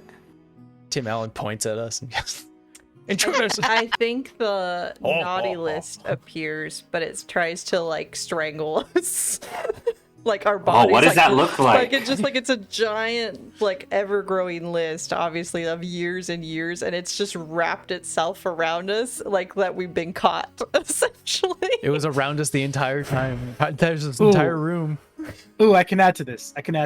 So going back to our previous scenario, she begins to Mavis begins to ponder about other lesser known Santas that aren't around, that no one has heard about anymore. And it starts slowly, but it ends up building more and more memories of past and present Santas keep rushing to her memory, and nightmarishly, all of them turn to look at her. Oh, Uh-oh. there's And when they do- mall Santas. They're the Santas you call in the 900 numbers. I think there were 900 numbers. I don't. I'm so Yeah, glad they're Caleb's not Yeah. awake for this. One of them, out of a seemingly hidden pocket in its fur, pulls out a parchment of paper that's been rolled up, cuts the rope on the parchment, and scrolls it out, just rolls it out, and written on it is naughty list, and almost as if it were magical ink, her name, Mavis Jellybottom, or Jollybottom. Jelly is written bum. onto the list. Jelly bum. Sorry, I don't have that in front of me. It's like, that's not me, I'm good. Her name is actually written onto the list, and all at once, everything she ever knew about Santa Claus, everything she ever knew about the holidays, Christmas cheer, everything vanishes from her mind. For that split second, Mavis is free. You're no longer on the list or something. I don't know. No, she just has no knowledge of anything involving holiday. But Nothing. only a second? Or why I'm getting For the strangled I to think death? that's this your- card is active. Yeah, I think that's your decision, Mavis. Why don't you tell us what happens? You have that moment. You guys are being bound up by the naughty list. Where does this scene end? Where do you guys end up? Or what's the situation as we go to the next We're all player? gonna die. Let's be honest. I think that happens, and I think she does forget for a minute, but I think her secret is too strong and has plagued her too long to forget it. And so I think that's kind of like a slap in the face of like, for a moment, she was like, oh, I don't remember anything bad anymore. Like, that's really nice. Oh, shit. It slaps her in the face. And she doesn't like one for cursing, but I think she audibly says, "Oh shit!" And then like they let go of her, but I think all these Santas know in here that like Ellen is kind of responsible for Rudolph's death. So I think they all just turn and face. I'm not responsible. The little drummer boy killed him. I just thought of 2 more Santas that are in the collection. There is a inflatable wacky arm Santa that holding a sign that says "Buy one get one free." Back in the day, and then there is a robotic Santa. Is the Santa from Futurama Exactly. Oh god, that's the worst. That's the word. He's gonna kill all of them and then kill us. No. He has his nice switch now. Oh yeah. Maybe you should flick that on. All right, so Mavis, as we move to the next scene, are you still like you're still there? Are you guys trapped in front of the Santas, or I feel like are you we're able to probably, move around? We're probably on like a ledge. And so we are Okay. kind of like in a way like where we could probably move up, but we're kind of like just stuck in shock at this point because they've all realized that we're in there. Are they doing anything immediately, or was the naughty list what they were doing? Naughty list is what they were doing. Like they knew something Okay. was over there, and then it was like, oh crap. All right, why don't we move on to Dr. Holly Jolly? Oh, before, let me recall this card. Thing. Do you want me to shuffle the deck? I just added a Oh. bunch of new bad stuff to the deck. You know what? We're gonna go opposite Alan's theory of not shuffling. Let's shuffle. Okay. How The deck has been shuffled. dare you? Here is your card, Dr. Holly Jolly. Ah. No shuffle gang. Ooh. All right. Oof. The monument, Kringle's Doom, induces an unpleasant physical or emotional sensation. What is it, and what does it cost you to resist it? This may be a continuation of our previous scene. It may be something new. So we'll add on to the naughty list scenario. So Mavis was added to the naughty list, and she quickly just forgot all about Christmas and everything like that, and to the point where she had to resist that. Suddenly, I'll throw myself in there. It's just like Ginger's name, Holly Jolly's name ends up on the naughty list, and she just hears sleigh bells. Just started going. And from that, just feels with the urge to sing Christmas carols. Oh. No, and that's worse for Mavis. I'd like to actually add to that too. It's like deck the halls with bows of holly. Oh, La, no. la, la, la, la, la, Oh my god, I'd love to add to this. Oh god. Santas. So for that Yeah, go. for that split moment, she also forgets everything about the holidays until she notices from the crowd of Santas, a particular one turn its head, something she'd never seen before. It's a very lanky, thin but tall red figure. The best representation I can give you is actually in the host chat. Oh. And she sees this and it locks eyes with her. And as it locks eyes, it begins to whisper the words over and over. And then she feels compelled to sing with it. Even though the singing causes her distress and pain, and she tries to fight it, but she can't because she's hypnotized in its eyes. I just saw the image. He was a little clay boy Gumby. It's just so like this. All of a sudden, it's just fa la la la la. Yes, that. Are we all singing? Like we're all forced to do I'm that? not singing. I since Mavis' name is already added on there. My name was added on there. This is I've added to myself. All It's right. just like hark, all the bells, sweet silver bells. All Hold on. seem to say. I stick an apple core in your mouth. Pain. All right. And so, Dr. Holly Jolly, how does the scene end? Are you guys still stuck in this position, or does the singing work? Do you find an escape?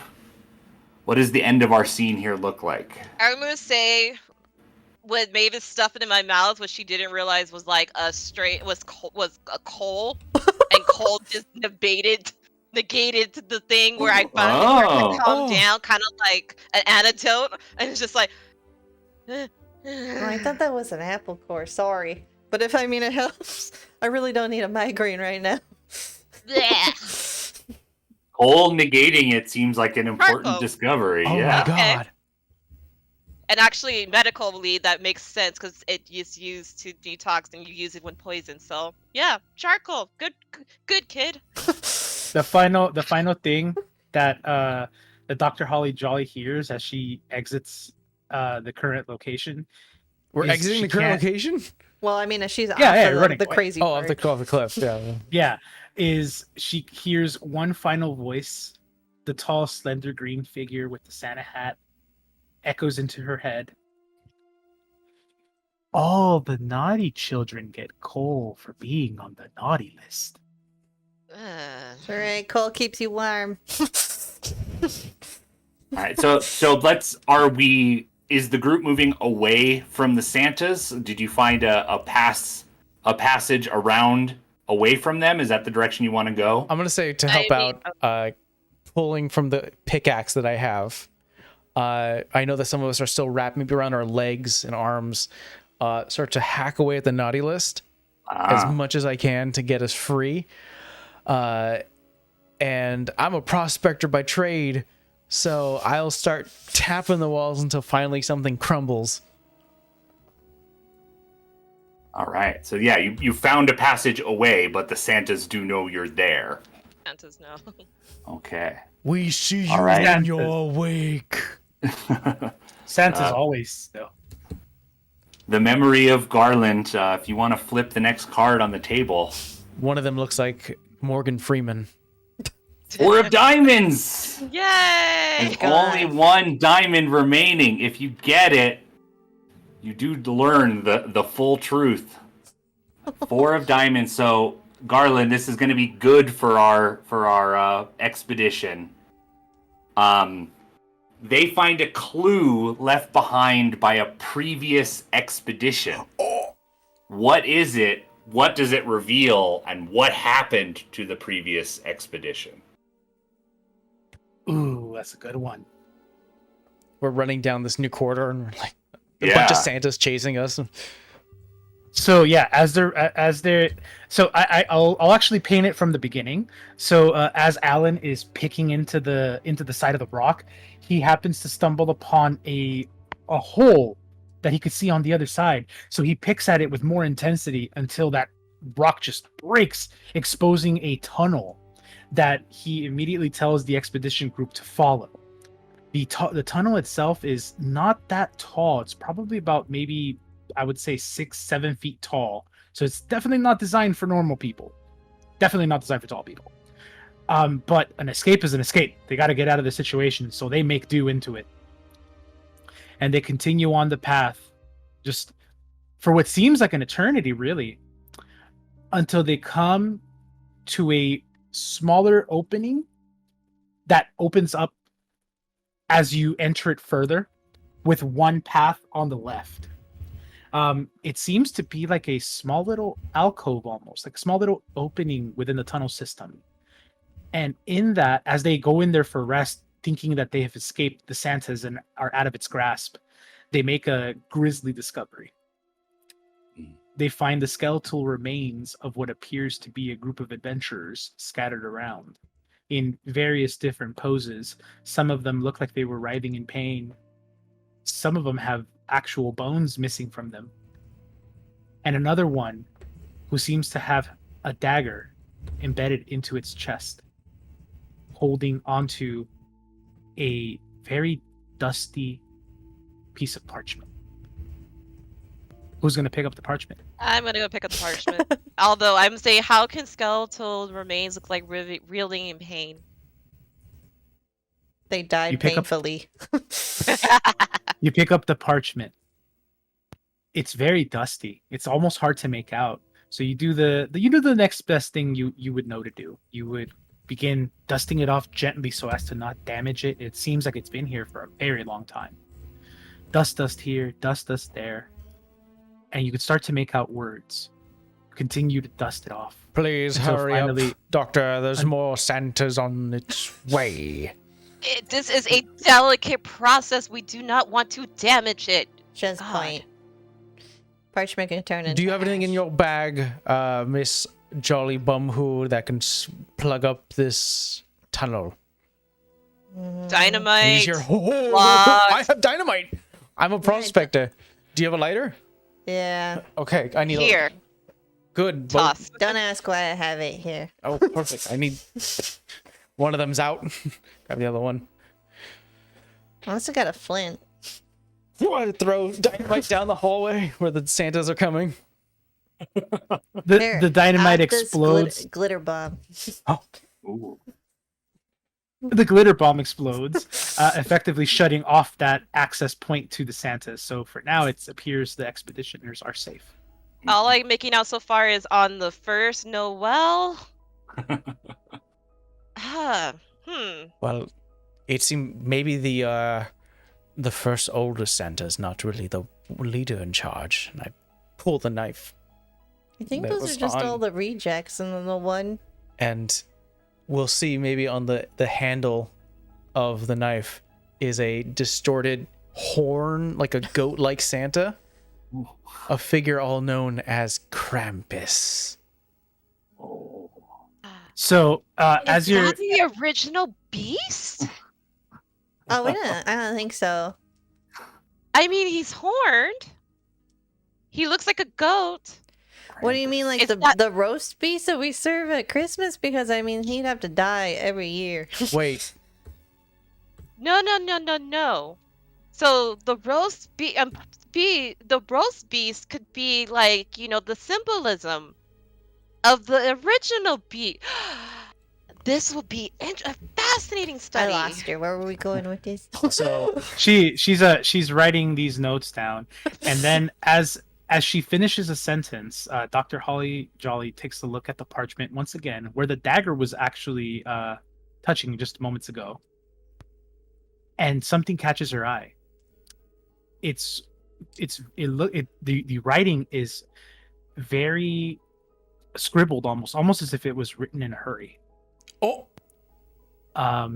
What you can make out is the following. In capital letters, it says, "Beware the mistletoe." Under that, who is Krampus? What is Nicholas's connection? oh, his real name. And then finally, towards the bottom of the parchment, your answers lie ahead, but beware the Kringle's doom. Ooh. Ooh. Does Santa give away time machines?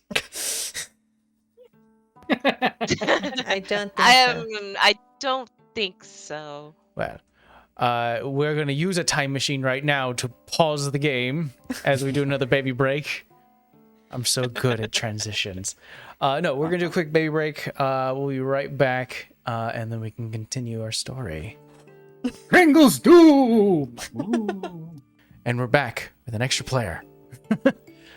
I don't know whose turn it is, but I know we just discovered something interesting about Kringle's Doom. I think Yeah. it's yours. It's gonna be yours, Alan. So Oh. to just discovered the remnants of that past expedition. You've closed off the passage where the Santas were following you. And yeah, to where we are, you want one last diamond, is what you want to find. There are 7 cards remaining in the deck, plus that one that is on the table, or counting that one that's on the table. So you have a 1 in 7 chance of flipping a diamond and winning, quote unquote, the game. Are you feeling lucky now? I'm feeling lucky because I'm not, because we shuffled. You're holding the baby. He's good luck. Let's hope. Well, I was once lucky when I was holding Rudolph's nose. You're holding the. Oh, No. It's a key. that's not good. That wasn't That's good not luck. good.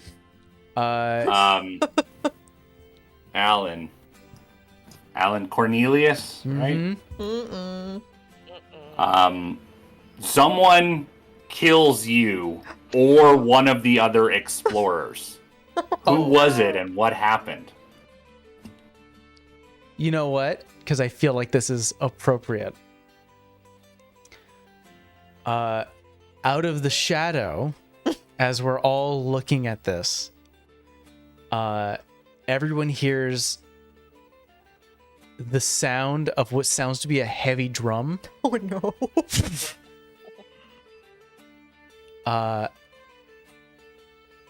And wearing the garb of once the little drummer boy. I'm gonna pull out comes out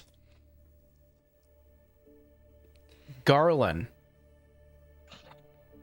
Not dead, but faked for false impressions, knowing full well the secret down here in Kringle's Doom, was letting off for he knows far more about this place than we ever thought, and his full intention was to bring us all down, or maybe just one. And we see that sound of the drum as a high caliber gun is shot.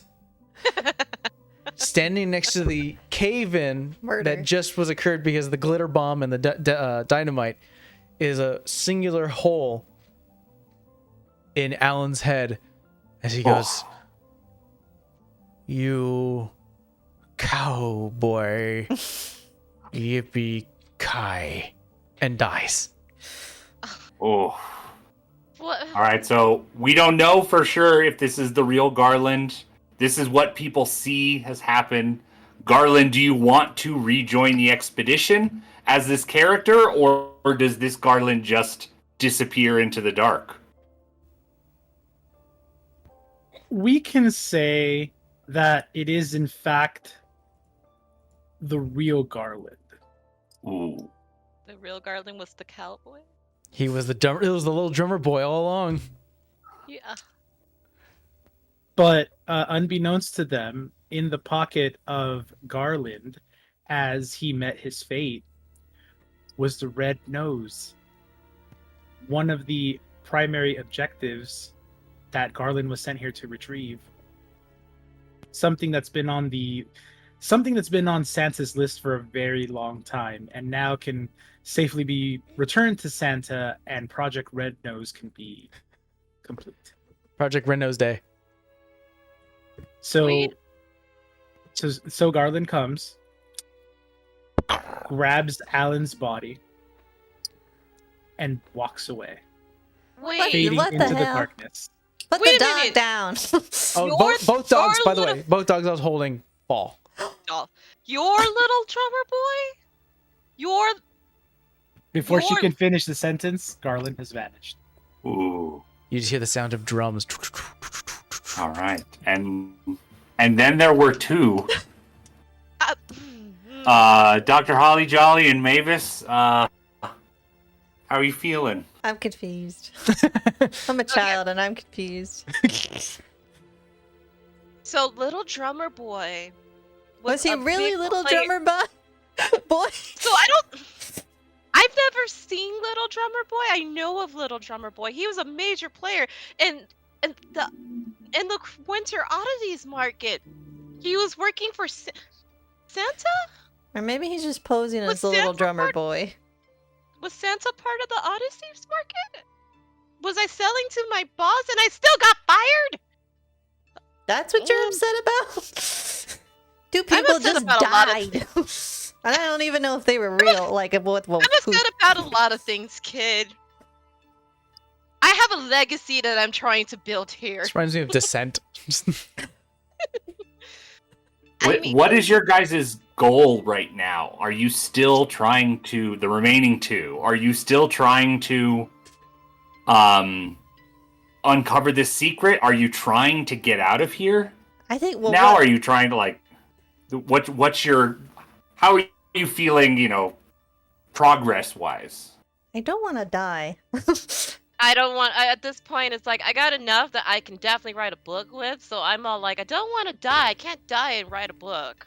This is true. So I mean, But there is a what big. is the secret? I know. I kind of want to know though. But that's the stupid brain talking.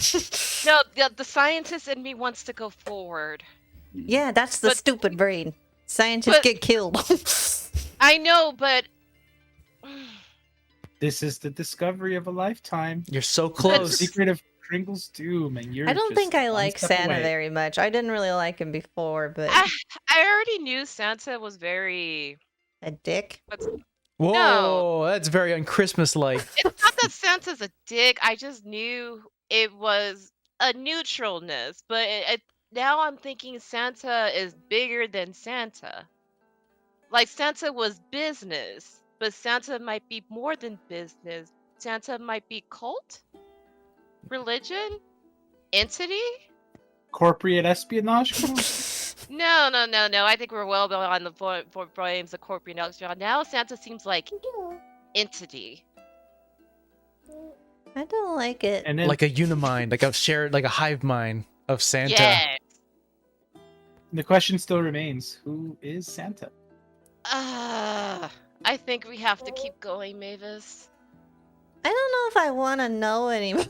But then Okay, only- think of it this way. Okay, Mavis. Think of it this way. If you don't discover the secret, you don't get a home. You could come in my research if we get out of here. You come do research with me, but you want it your home. You don't get a home. I want the key. The key's pretty. I'll tell that. Hey. What? You're not going to get a home. Let's finish this. So, do we finish this, or do we go live? I can write a book. I think she hands out a piece of paper that she's kept with her, and it's Mavis's birth certificate, Oh, and she hands it to oh, you're hands it adopted. to Dr. Holly Jolly, and just read the name under Dad. Is it? What would they say? It says Santa's full name. Oh, Chris Kringle. Is it Nicholas Kringle Claus? Mm-hmm. What But- the fuck? Sorry. So you could see how this is a little disturbing. My dad doesn't know. My Which mom kind of had an Kris affair with Kringle? Santa, and that's why I'm kind of cursed and allergic to all the stuff that they all like. Is your dad current Santa, or is your dad down No, there? he's not one of those weirdos. Current Santa. He's current Santa, and I didn't like him a whole lot before, but this is real bad. Daughter See, of Nick, Santa. now my notes make sense. Absolutely. And I wasn't gonna tell anybody because Mom said I shouldn't tell anybody, and then she sent me to that reform camp. And boy, did I contemplate telling some people. But Santa hooked up with a who? yeah, Apparently. she's a real pretty who. And I sent to give her a picture. Is of my that her mom. first name? Pretty who? No, it's Pretty Jolly Bum who? No, it's Happy Lane. They call her Happy. Her for name's short. Happy Lane. Way. That's her maiden name. No, her name is Happy Lane, like her first name, and they just call her Happy. Oh, Happy Lane Jolly Bum who? That's a Jolly mouthful. Bum's her That maiden is such name. a mouthful. I mean, her married name. Can I hug you? Yeah, why not? My poor child. I'm so sorry.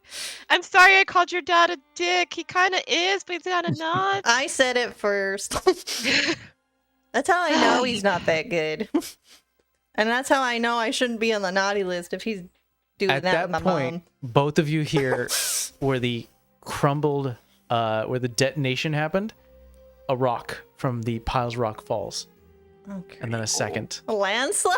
We gotta No. go. No, the Santas are breaking in. We need to get the heck out of here. So You should I have, grab Alan's pickaxe and I just start hitting the wall just to see, just out of desperation. And we'll say, well, we still have to do another card in Europe. I after, put all my so- stuff. Put all my Mavis stuff has away. to draw. Yeah, I don't think you're set up to just retreat and leave. So I think we should flip another I card. know. It's all like, so I just start. 10 of diamonds. Oh my god. That's fitting because Oh, she revealed our wow. secrets. Yeah. So 10 of diamonds. That is unlocking the last secret. You take a risk and it pays off. What was the risk and how did it pay off? Oh, I don't So know. Mavis, you can narrate that. Whatever Oh, this Mavis. is leading you to as close to a good ending as we can have in this story. It's Oh. secrets revealed. I mean, I'm sure plenty of people have ideas if you need them, but you are in narrative control. I have a suggestion. You don't have to take it. One of the walls that you hit with a pickaxe that I think Ginger's using is actually a frozen waterfall and breaks apart and across a cavern. So that's the risk, is having to jump but on another platform across the cavern is a sled, a red Santa sled with 8 reindeer, only 8. With probably, I mean, Santa probably keeps a bunch of important documents in his sled, so maybe we learn more. That's a suggestion. I say I'll take that, but there will be a gift tag on it that it wasn't left here by these Santas, but it says from Dad. Oh! Oh. It's like I don't even see the gift tag. I just start hooking up those dogs right onto that sleigh. Now, this is I think one of the things you have to, it's a risk. How do you jump a cavern with 4 dogs? You might have to leave the question. dogs. No. We throw them across the No. It's Santa's sleigh. Oh, yeah. It It is flies.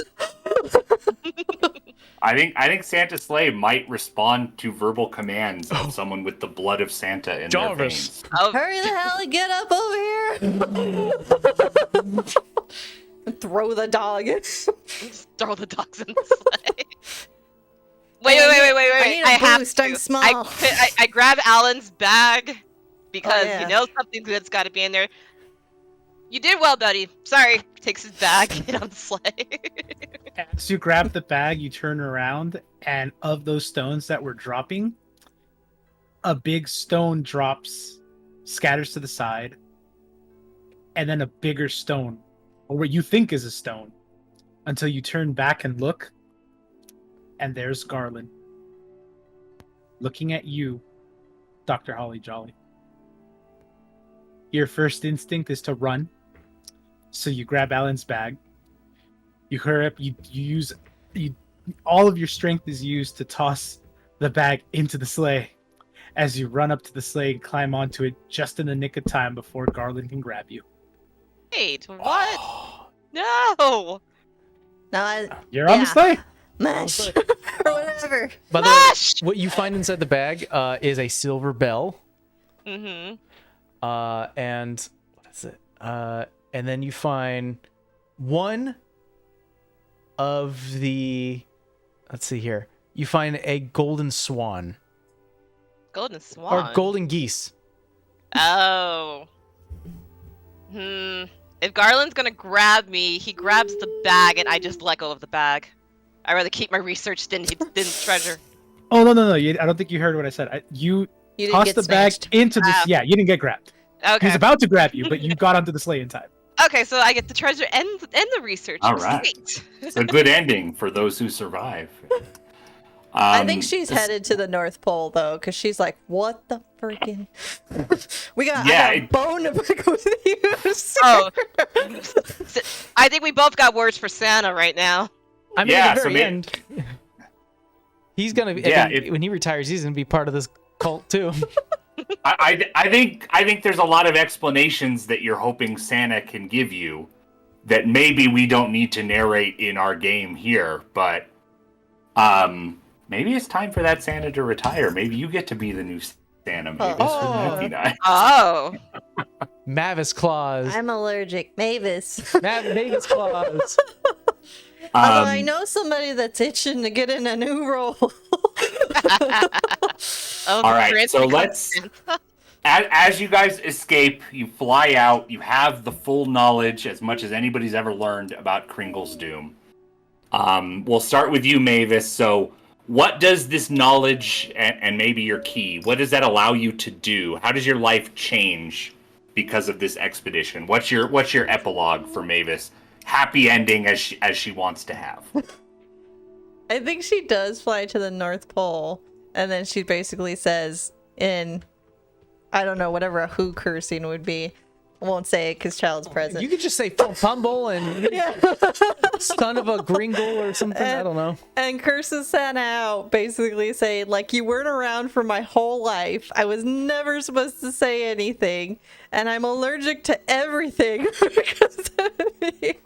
And you employed that guy to come watch us? Like, what the hell? I'm a bad father. And I don't know if she gets, like, so many answers. I think he's, like, deeply apologetic and is like, He's also trying to push you away from Mrs. Claus. He's like, shut up, shut up, shut up. oh no, she tells him, if you get a divorce, that's not my problem. Anyway, she deserves to know. Don't bring in my personal life. And she's like, basically, she enforces like a second level of checking underneath Santa. That's like, we have to keep Santa in check and who's actually on the naughty list, because like you were naughty and you should definitely be on the naughty list, but you're Santa, so I think you get. Who polices the police? Yeah, who watches the Santa? Who Yeah. watches the Santa Claus? She puts a checks and balances kind of in love order. And then she dissolves the Polar Express. She does not like this idea. All those kids get to go. But the penguins Do you get stay? to? Yeah. Do you get to do anything with the key? Yeah, I think she totally goes back and it was like, and she goes and talks to Jack and is like, you know, there'd be a ripe spot for you. I think you're less of a heathen than Santa.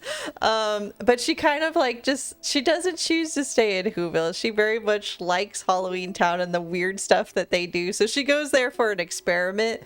So she just lives in like the little graveyard and like one of the old unused mausoleums, and that's when it opens.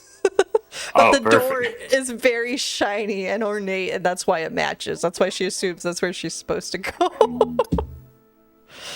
Boy, the power of Kringle's doom extends far. Does she stay? Does she stay living there? Probably for a while. I think she kind of goes back in between like towns because she can do that.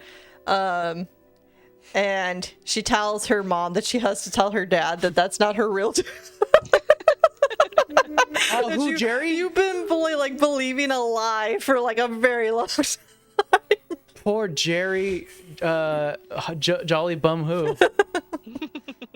All right, Dr. Holly Jolly, as our other survivor of the expedition proper, how does this knowledge change your life? What becomes of Dr. Holly Jolly? So I'm gonna say, because we have to turn back to side, I went back with Mavis to talk to Santa, and Santa now has to deal with that. I now know about the Legion of Santas in the mountain, as well as his secret love child. He's probably got many. Yeah, it's probably To more which of I'm just like, can I at least have my position back? And I'm going to assume that this will be a fight, because it's all like, can I have my position back, or all this information gets out? I have an addendum to this. Wait, I'm going to be finished. Here's the thing. Santa first agrees when I publish my book, but because of everything with Mavis, Santa gets ousted. So now I'm in a kind of a Dr. Malcolm kind of situation where everyone read my research, but half the people are just like, oh my god, that's crazy. While the other half is like, oh my god, you're crazy. So now I just live in the whole thing of defending my research while everyone just kind of just like, nope, that's not real. The whole concept of, legions of clauses and the entity of the Krampus. It's all like everyone thinks I am just, nuts out of my mind. Well, we kept that's it dagger. hard, yeah. I know. But hey, I still made a fortune. Getting the truth, but not everybody believe in it. That feels realistic for a place like this. Do you arrest Hermie? Oh, dude. No. This is where we're going to team up. So, Hermie got arrested. And you know what? I'll leave him to Jack, who sent him to Oogie Boogie. I want to be that a one did real dentist. bad. You'll be a dentist, all right, buddy. They may yank your teeth out. All right. Garland, last we saw you trying to catch them, prevent them from getting away. What is Garland's life like after this? So, Garland was safely trying to protect all of Santa's secrets, and that was a secondary objective he had in this expedition, to make sure that none of Santa's secrets escaped. I think the biggest learning from this expedition really was the location of the infamous red nose that Santa has been on the lookout for as his top priority. And it was really surprising to Garland to find that on a known gang member. Immediately, Garland took action, confiscating the object in fear of any sort of retribution or possible theft.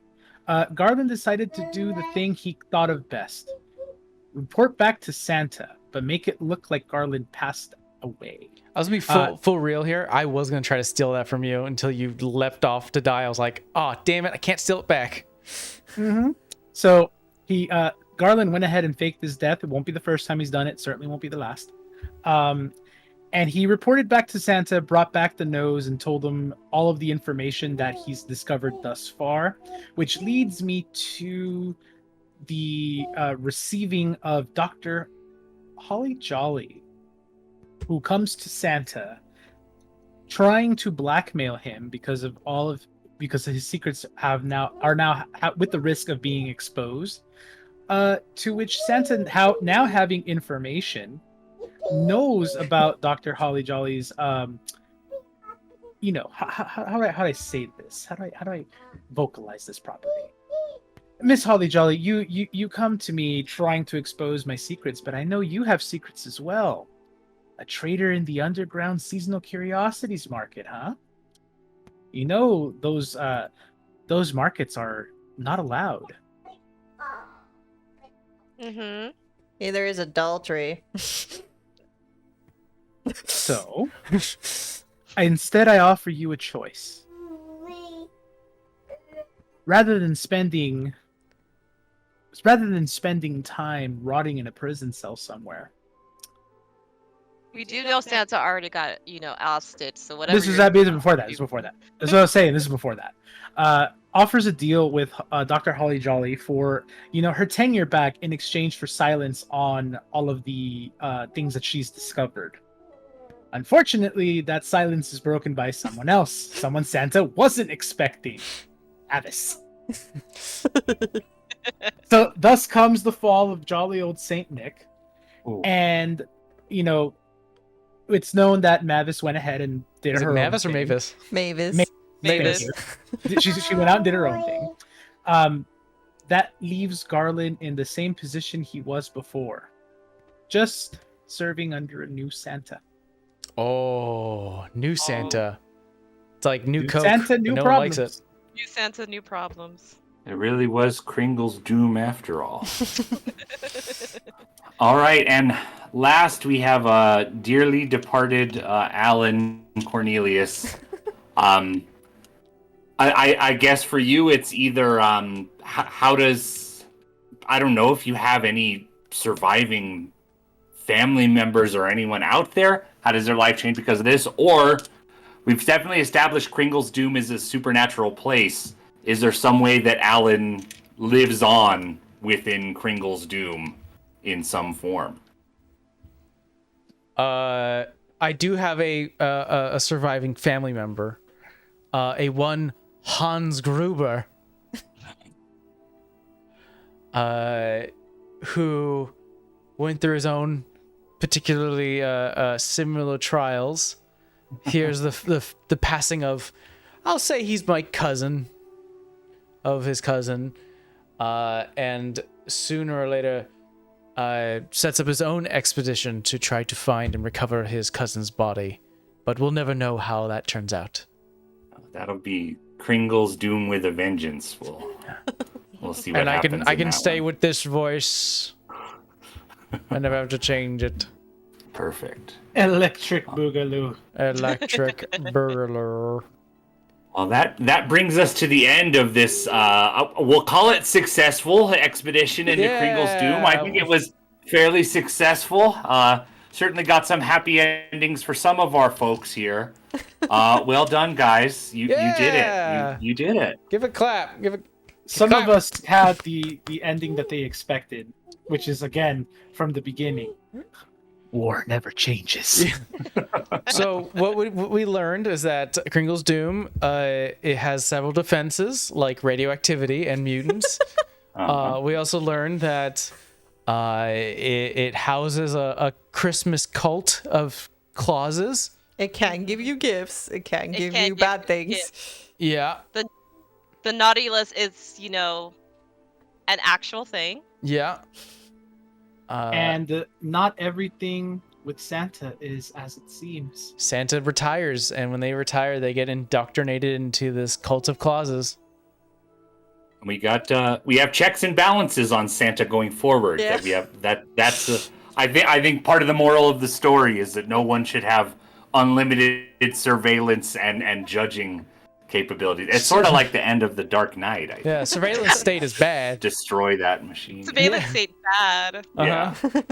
Where Or is you at she? least need one extra person checking it, a person that we kind of like in Mavis. Lucius Fox, aka Yeah, there Where you is go. Mavis. A little Where is too, he? little too real, but it was fun. Appropriate for the season. I can't believe you did it. You guys actually did it. A couple of you died and then one came back, but you did it. 1 out of 7. 1 out of 7. I will say that this has been the most interesting type of like. This is literally like I know people say like D&D is like a shared collaborative storytelling. No, this is Yeah, a very shared much shared. collaborative storytelling. Also, Yeah, like, I a was gonna lot say- of games like this out there. If you wanted to check out more of them, where it's shared narrative games, not necessarily any kind of GM role, just passing the lead of the story along and figuring it out together. It's a fun, different kind of way to play. yeah, Helping. yeah. It was wild to think that this is a thing that can be done. Where like, because I've never done like a shared narrative thing. So, yeah, that was wild. Nice job for your first time, everybody. I feel like this could be a thing where if we were to play drunk, it would have gone really wild, really Yeah, man, quick. everybody would have been dead. Everybody would have been dead. It's like, and then Mothra shows up, and then Godzilla Oh, no. fights Mothra. And then out of nowhere, it's Ghidorah from the top rope. And then And it's Michael Jordan Somehow we're comes in. Atlantis. Merry Christmas to all. Merry Christmas, everyone, and all other holidays you may celebrate. Right? He's like, don't put this on me. I had no idea. Thank you, everyone, for joining us for this holiday one shot, and thank you, Nick, for DMing. I guess we're not. I yeah. guess we consider For facilitating. for guiding Yes. us during this entire endeavor. Once again, if you can, Nick, just tell everyone the module that we were using, and then where they so can find it. The game is called Chiron's Doom, so CHIRON''S, Chiron's Doom by designer Nick Bate. It's available on itch.io. If you bought several bundles from itch, there's a good chance you might already own this game. There was also an updated version that had a Kickstarter earlier this year. They're doing a fully fleshed out version of this, but yeah, highly recommended. You can play it solo. You can play it with just a couple folks. There's, it's different every time you play, depending on what cards you have and what prompts you discover. Awesome. Thank you again, everyone, for joining us, and we'll see you guys either in the next one shot or for campaign 2. Bye. Bye. Doom. Doom.